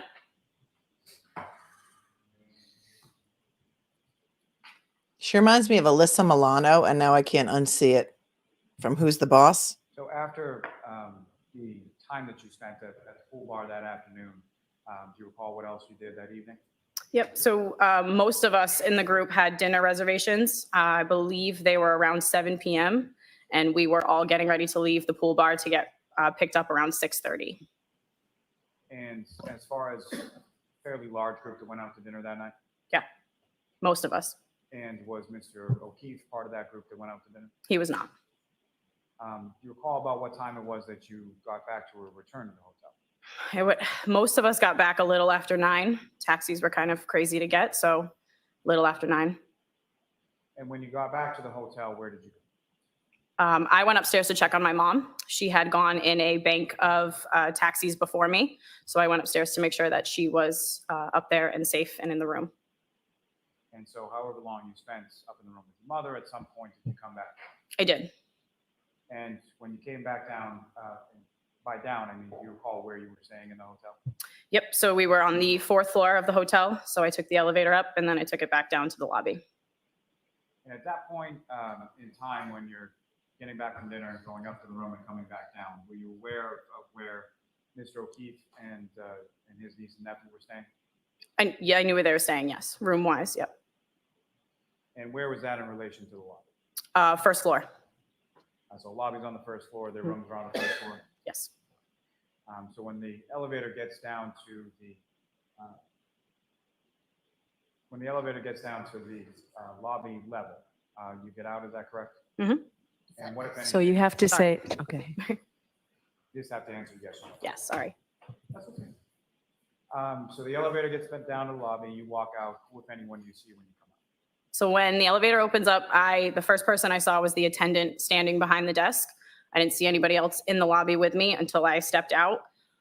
When I stepped out, I looked to my left and I saw Johnny coming in through the first set of outside doors. Johnny. Now, as far as Mr. O'Keefe was concerned, was there any other sort of term that you would use to refer to him?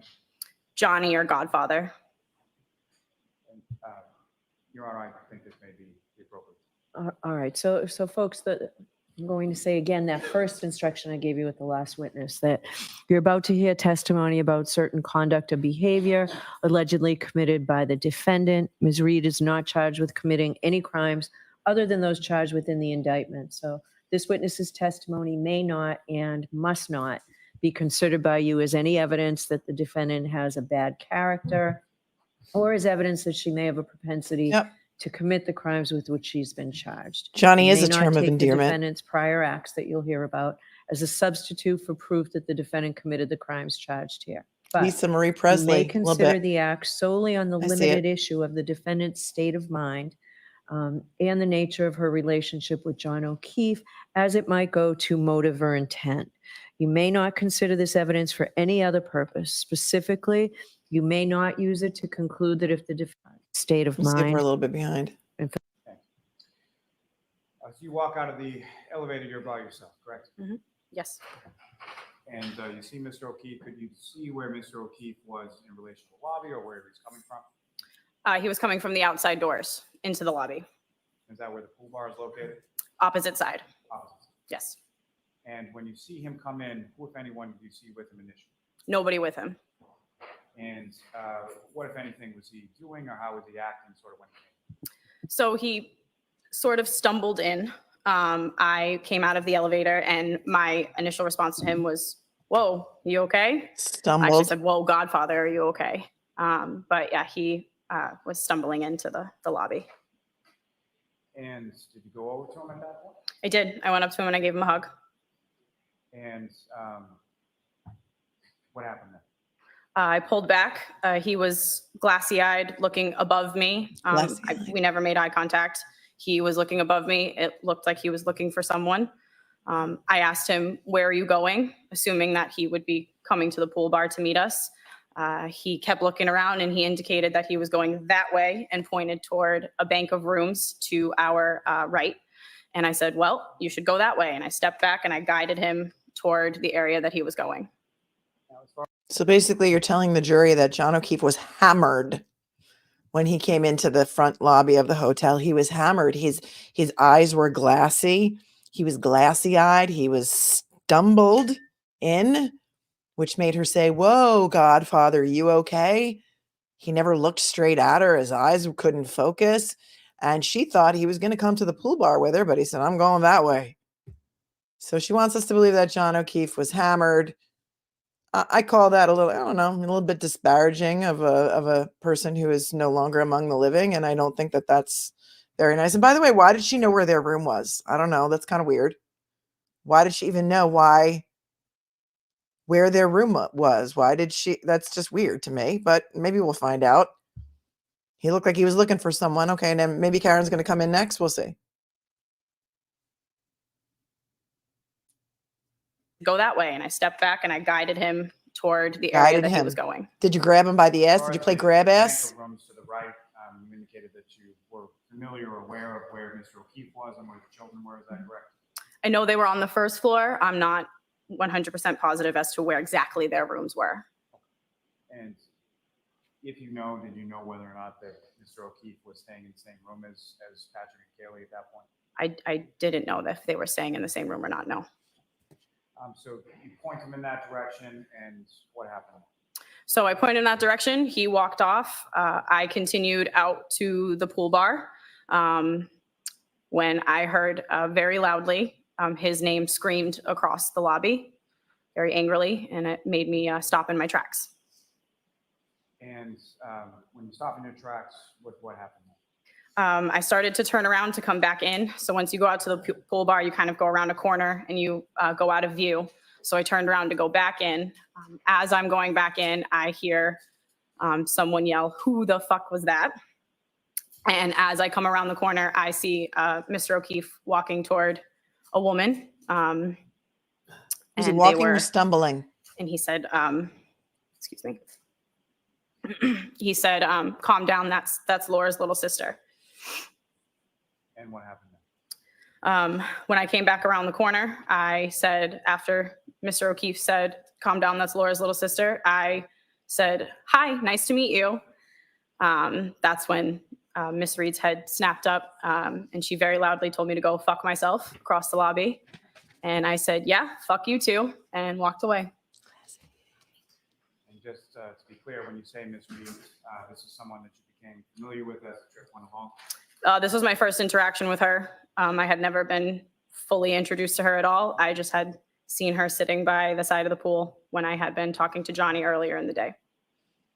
And the person you know to be Miss Reed, do you see her in the courtroom today? I do. Could you just describe as to where she's seated or an article of clothing that she's wearing? Sure. She's in a black and white checkered blazer. She's 2 people in from you. Give one of these with the head. Okay, the contempt is palpable. Is it just me? Am I being too sensitive? The contempt from this woman, Marietta Sullivan, is palpable to me. And the adjectives that she's using, you know, Karen's head snapped up. It wasn't Karen looked up. Her head snapped up and said, "Who the F is this?" And they used the word. I didn't. And she's like, "Oh, hi, you know, I'm nice to meet you." And Karen's like, "F you." And she's like, "F you too." And, you know, the jury's not supposed to consider this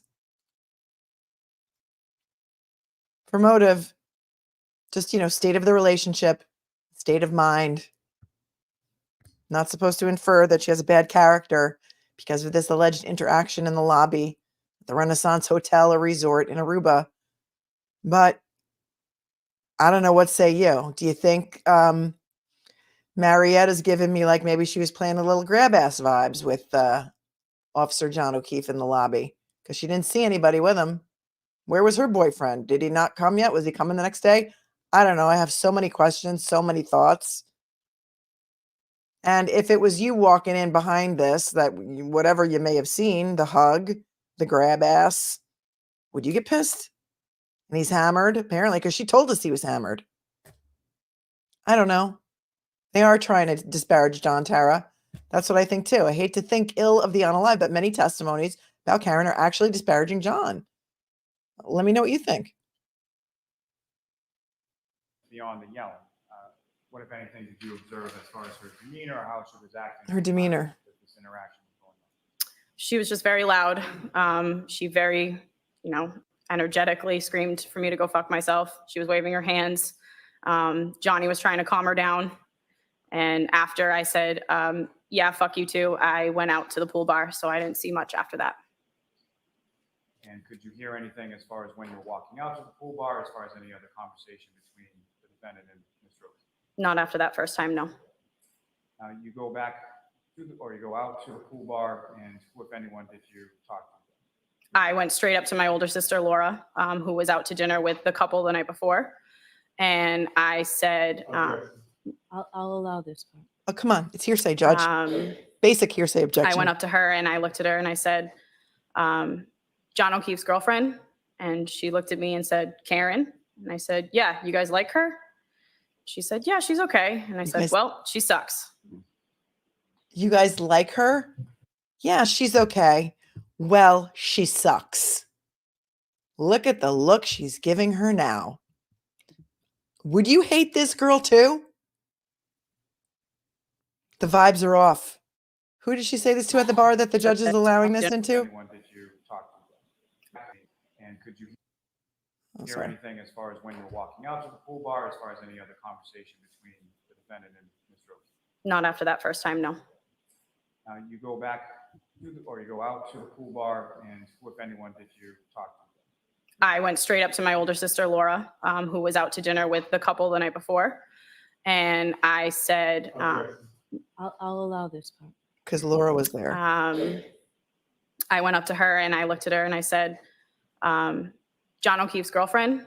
And she looked at me and said, Karen. And I said, yeah, you guys like her? She said, yeah, she's okay. And I said, well, she sucks. Well, she sucks.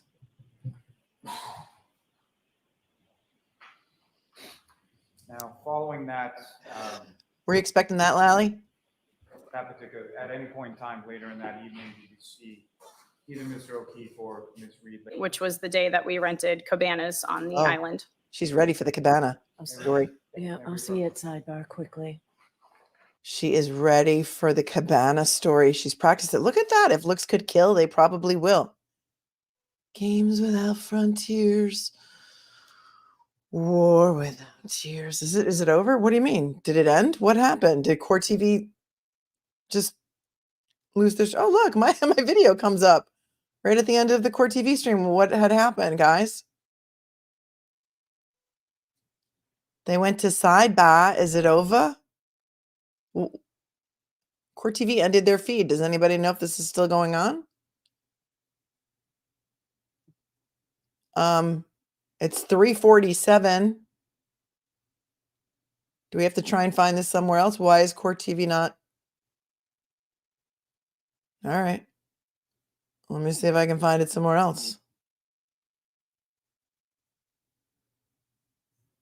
It says it's still live. I'm confused.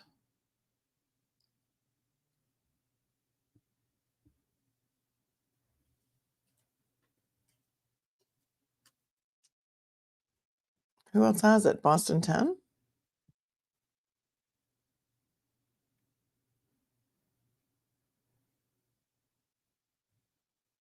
Boston 25? It ended, but you're behind. Yeah, we're behind, but then what happened?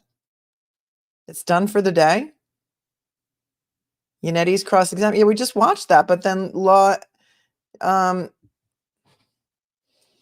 TV cut off its feed. And we were a little bit behind, but not much. Hold on. I don't really know if there's anything else for us to see. Or if they just said, we're coming back on Friday. Wait, hold on. Something here.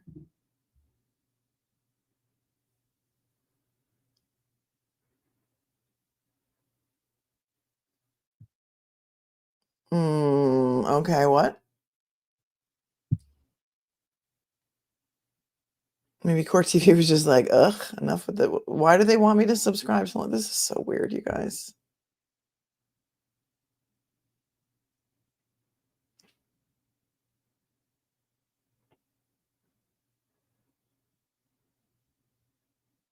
think you got to scroll down, and then you don't have to subscribe. What, Boston 25? Let's try that.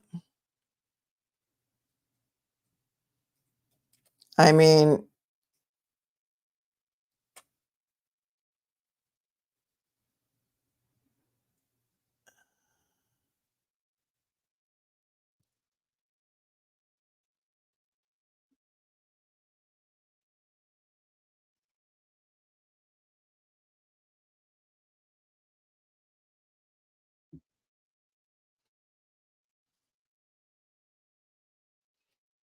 their volume is terrible, terrible, terrible, but I don't really think that there's.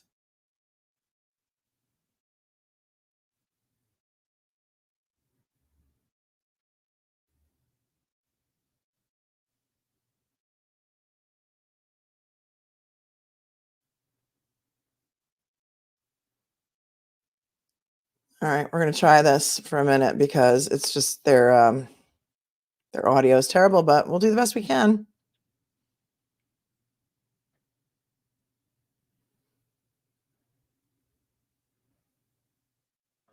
what, if anyone, did you talk to? I went straight up to my older sister, Laura, who was out to dinner with the couple the night before. Back at the And pool I bar. said, I'll allow this one.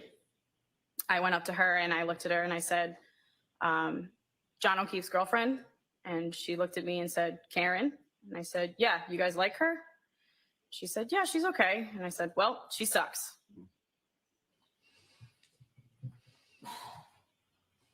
Okay. It's kind of where we left off. That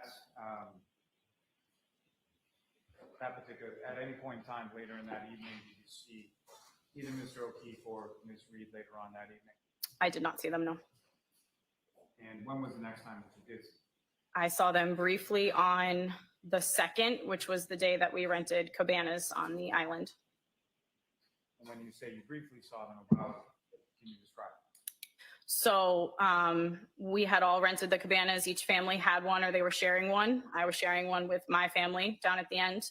We got about halfway through the day and realized that their family cabana was still empty. Oh, So I think your sister said saw she them started about calling halfway her through the right day away. when they did come to the cabana, and Calling I John briefly right saw away. Miss Reed and Mr. O'Keefe at the pool, the island bar, that same day, but there was no conversation. Now, with regard to Mr. O'Keefe, He was avoiding you. Reed at some point in time on that day of the cabanas, what, if any, conversation did you have with your sister regarding that? So I don't know what this is. I'll see. What, if Yeah, any, I'll see conversation did you have at the cabanas? You go to sidebar. Okay, that's kind of where we were.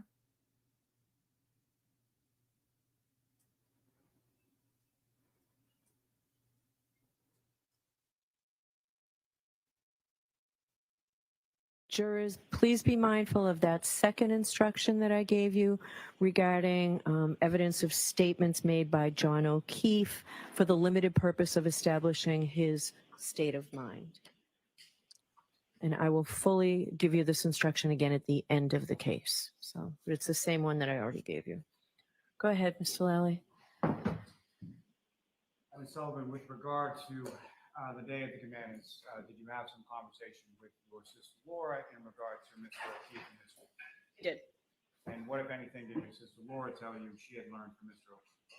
So my sister pulled me aside from everybody and asked if the night that I got into the altercation with Miss Reed in the lobby, if I was making out with Mr. O'Keefe. How did you respond? That I absolutely was not.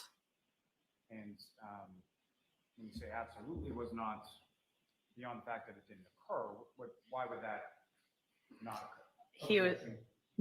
I'll allow it. He was family. He was my older brother. For all intents and purposes, it just never would have happened between us. And you expressed that to your sister, is that correct? I did, yes. Now, as far as the remainder of the trip was concerned, starting with the defendant, Ms. Reed, what, if any, other interaction did you have with her? None. And as far as Mr. O'Keefe was concerned, what, if any, further interaction did you have with him? None. That was it. What's with the smirky smile? Normal or as far as Mr. O'Keefe was concerned? Objection. I'll allow it. That, as far as I knew Johnny, that wasn't normal. He would always come up to us, up to our family, try to be around my nephew, his godchild. And he was always the life of the party and wanted to be around his family and his friends. Maybe you're not his friend Following anymore. That trip in Aruba, did you see Mr. O'Keefe again? I did not. I have nothing further, Your Honor. All right, Ms. Giannetti? Thank you, Your Honor. Good afternoon, Ms. Sullivan. Good afternoon. Fair to say that you were not at the Waterfall Bar and Grill on January 28th of 2022 in Canton. I was not. You were not at 34 Fairview Road in Canton on January 29th, correct? Was not. Yet Trooper Proctor drove all the way to Pembroke to interview you on February 8th of 2022. Did he not? He did. Nothing further. That's it. Nothing further. Ms. Lally, anything? Just very briefly. Never very Um, briefly with you. Ms. Sullivan, when Trooper Proctor came to the house in Pembroke, were you living there at that time? I was. And was he alone or was he with another trooper? He was with another trooper. And do you recall that trooper's name? I don't. Now, with regard to your conversation with Trooper Proctor and the other trooper that day, was it just you that he spoke to? Just me. Let me ask it a different way. Okay. As far as Never just briefly. when the troopers came to your house on February 8th, are you the only person from your home that the troopers spoke to that day? No. Who, if anyone else, did they speak to in the home? They spoke to my sister first. And at any point, did they speak to your sister's boyfriend as well? No. And when they spoke to you, and when they spoke to you, where was your sister? She was outside of the house. She went to go pick up my nephew. And when they spoke to your sister, where were you? I was downstairs in my room, which was in the basement. And could you hear what they were talking about when they were talking to your sister? I could not. Nothing further. Well, congratulations, Lally. They did one set of interviews that was not a group interview.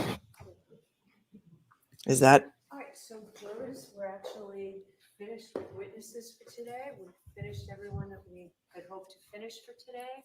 So we're done for the day. As you know, we're not in session tomorrow, but we will see you Friday, and Friday will be a full day. So please, those three cautions, do not discuss this case with anyone. Friday will be a full day, and it is my understanding, according to what Lally said in court the other day, that Higgins is going to be next up, so you don't want to miss that. Brian Higgins, or Higgy as we're calling him, is going to be showing up on Friday morning, bright and early.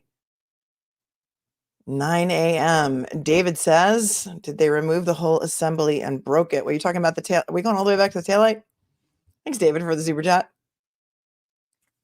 Intolerant, thanks for the 10. What if John was a confidential informant for the FBI to uncover Boston PD corruption and Higgins got word to Brian Albert and the plan was hatched to blame the plow driver until Jen stepped in? A lot of people have been surmising things like that, that maybe John O'Keefe was working undercover in some fashion and maybe some things were found out that he was working on and maybe they wanted to keep him quiet. Perhaps that could have been some sort of motive. I don't know. I can't speak to that personally, but it is a theory. Kylie, thank you so much for your super sticker. YouTube Turns, thank you for your super sticker for the 10. Hello, Cubert. Why didn't any Braintree or Boston law enforcement officers go, let's pick up Officer John O'Keefe's parents in honor of their fallen brother? That's a great question. That's a really great question. You know, why was Kerry driving there in a blizzard? I have so many questions. I think I have more questions now than when the day started. Johnny, thanks for the 5. JM testified, Jen McCabe testified that when she texted, she said everything, that she didn't know which time it was when she spoke with Proctor. Right. But I'm sure we're going to hear some testimony about when those messages were sent and what time Proctor talked to Kerry Roberts on the phone and when and what time he spoke to her in person. Good point, Johnny. David Reese, thanks for the 10. This is disgusting what Lally is doing. I think a lot of people share that sentiment. Charlie, thanks for the 5. My sister has the same bowel disease as Karen Reed, and she uses the bathroom up to 20 times a day. Yeah, can you see why she might want a separate bathroom from the children?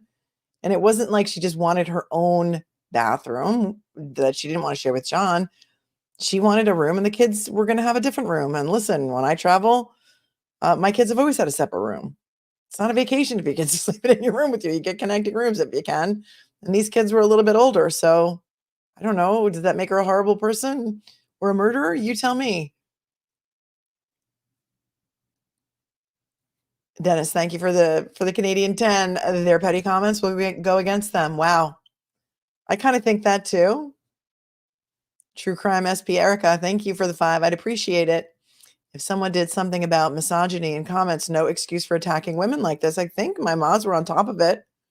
I hope so. I know that they were there today. So yeah, I do not think that those comments should be tolerated. I'm on board with you.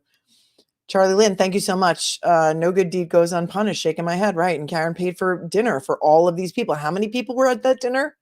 She paid for everyone. She picked up the tab when nobody was looking. And then on the way out, she apologizes to Laura Sullivan and says, let me pay for part of your sister's room. And she does that too. Commonwealth wants you to believe this is the motive for murder, guys. True Crime with Stephanie. Hello. Thank you for the 20. All of these women are jealous of Karen. It's maddening that Karen has to listen to all of this BS about her. She bought dinner out of the kindness of her heart. This trial is a mockery of our justice system. Free Karen Reed. You just can't make this up. You just cannot make it up. It gets crazier and crazier. Jem, thank you for the super sticker.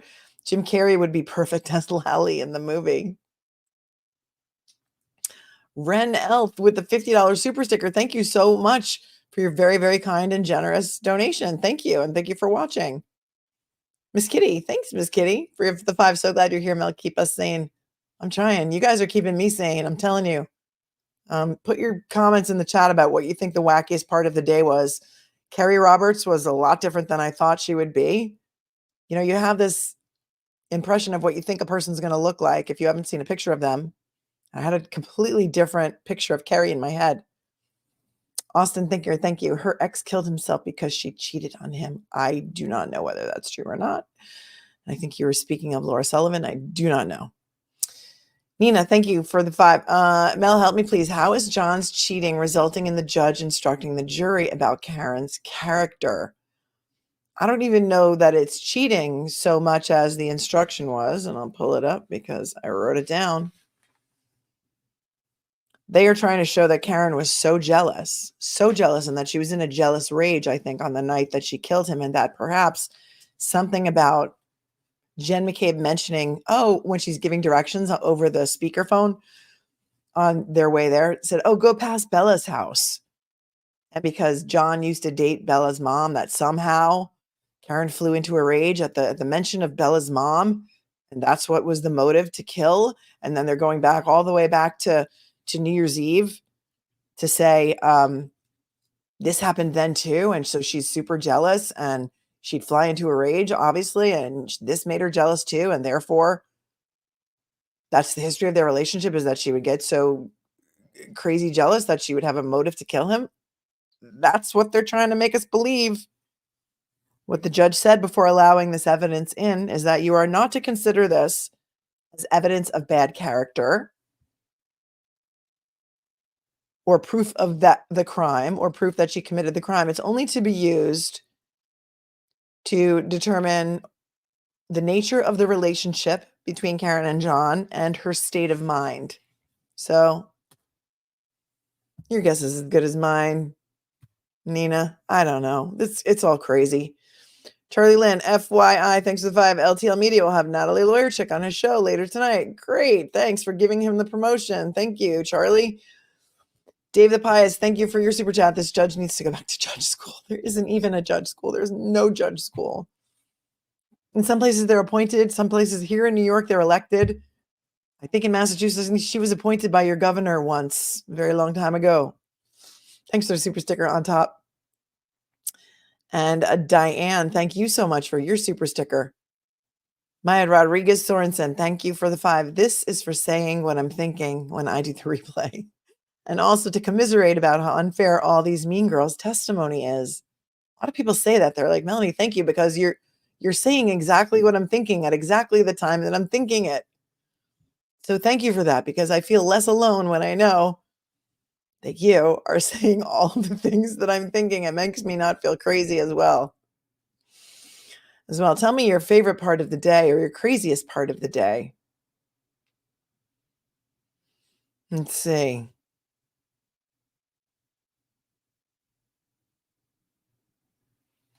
Debbie says, don't most people, especially at their ages, have had other relationships? It's crazy they went to these lengths on the sisters, but did a shoddy investigation on what actually happened that night, right? And Proctor traveled all the way to where they live to interview them before Julie Nagel was even interviewed. She wasn't interviewed for 18 months. And Ryan Nagel and everyone like that. Tracy, a person that rages doesn't apologize and pick up bills. She wasn't accepted into their pack, I believe. That's what it sounded like. As you heard our last witness say, you guys like Karen? She sucks. She sucks. Don Canine, if they stop the case right now, there's no way she could be convicted. We haven't even gotten to any of the tons of other scientific evidence. I think the craziest part of the day for me was no cross on KERRY Roberts. No cross. There's got to be a plan for that. She said so many crazy, wacky things that were never in any of her statements that maybe the defense is just going to get in all of her statements through Proctor and be like, here's what she told him. She told you all of this other nonsense, or they may call her again in their case in chief. So stay tuned for that. Stay tuned for that. And Jerry says, I'm calling BS on just because you're a woman, you stick together. No, wrong is wrong. It's not okay to lie. Snarky is snarky. Those women are attacking Karen Reed. I don't understand defending them. Who's defending them? I don't know. Oh, Fairy Raven, good night. It's bedtime in Ireland. Thanks for my excellent coverage, conversation, and the funny you bring. We try. It wasn't so funny today. There wasn't really that much to be funny about, but sometimes we try and keep it light and comedic because otherwise, you just cry that this whole thing is going on. If you did not see it and you go back to the morning stream, I pinned a TikTok in the stream in the chat that one of our viewers made from Croatia. And the other day when I mentioned the Taylor Swift song, Who's Afraid of Little Old Me, she got an idea and she made a mashup of footage from Karen Reed's trial and the witnesses and set it to the tune of Who's Afraid of Little Old Me. And I loved it. It made me cry. So I put it there for you guys to enjoy. Maya says, you're welcome. I'm never on the live. I do the replays. Become my happy place after being enraged. I guess that's a good thing. I guess that's a compliment. Thank you, Gina Gomez, for your super sticker. You guys, we have no trial tomorrow. What are we going to do? What are we going to do? Mom Ames, the fact that the older sister had to ask her younger sister if she was making out with John. Does that strike anyone else as weird? If they're like siblings, shouldn't she already know that's a lie? You'd think, right?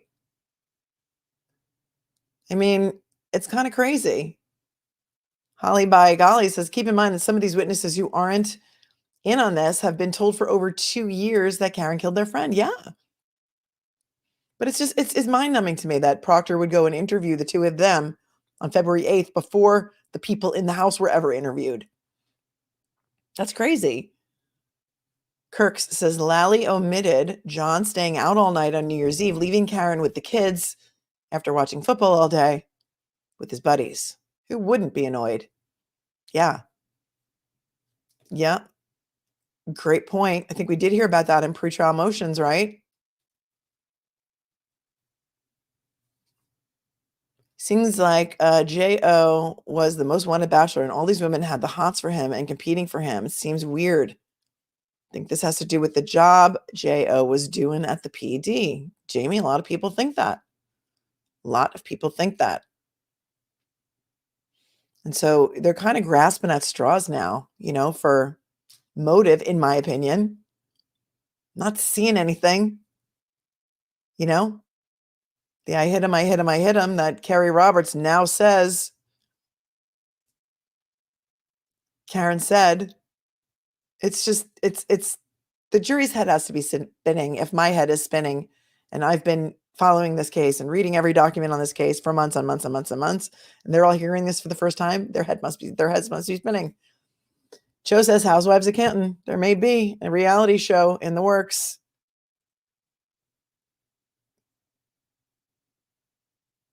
I think there was something here, but you guys are moving so quickly. Do you think Karen will testify? I don't think she needs to at this point. Wisconsin Knight, thank you for your super chat. I don't think she needs to, but that's always a game time decision.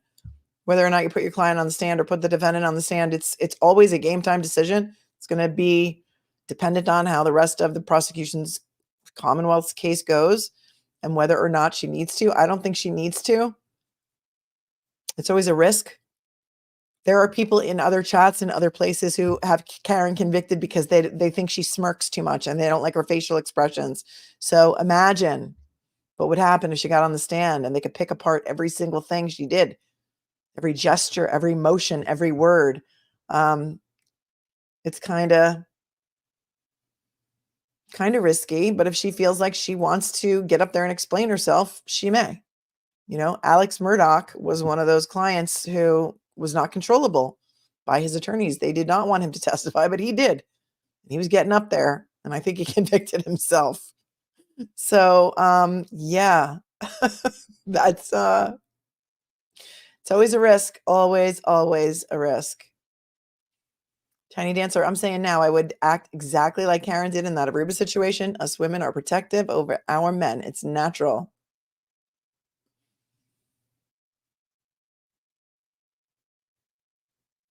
Nina, seriously, what happens if the jury finds her guilty? Riots? I don't know. I don't think there's going to be a guilty verdict, so I haven't thought that far ahead. But I don't know. Ashley Adams said, OMG, I was listening to Who's Afraid of Little Old Me this morning and thought of Karen also. Go back and watch that TikTok. It's pinned to the morning stream chat. Who sent Proctor info about Aruba trip?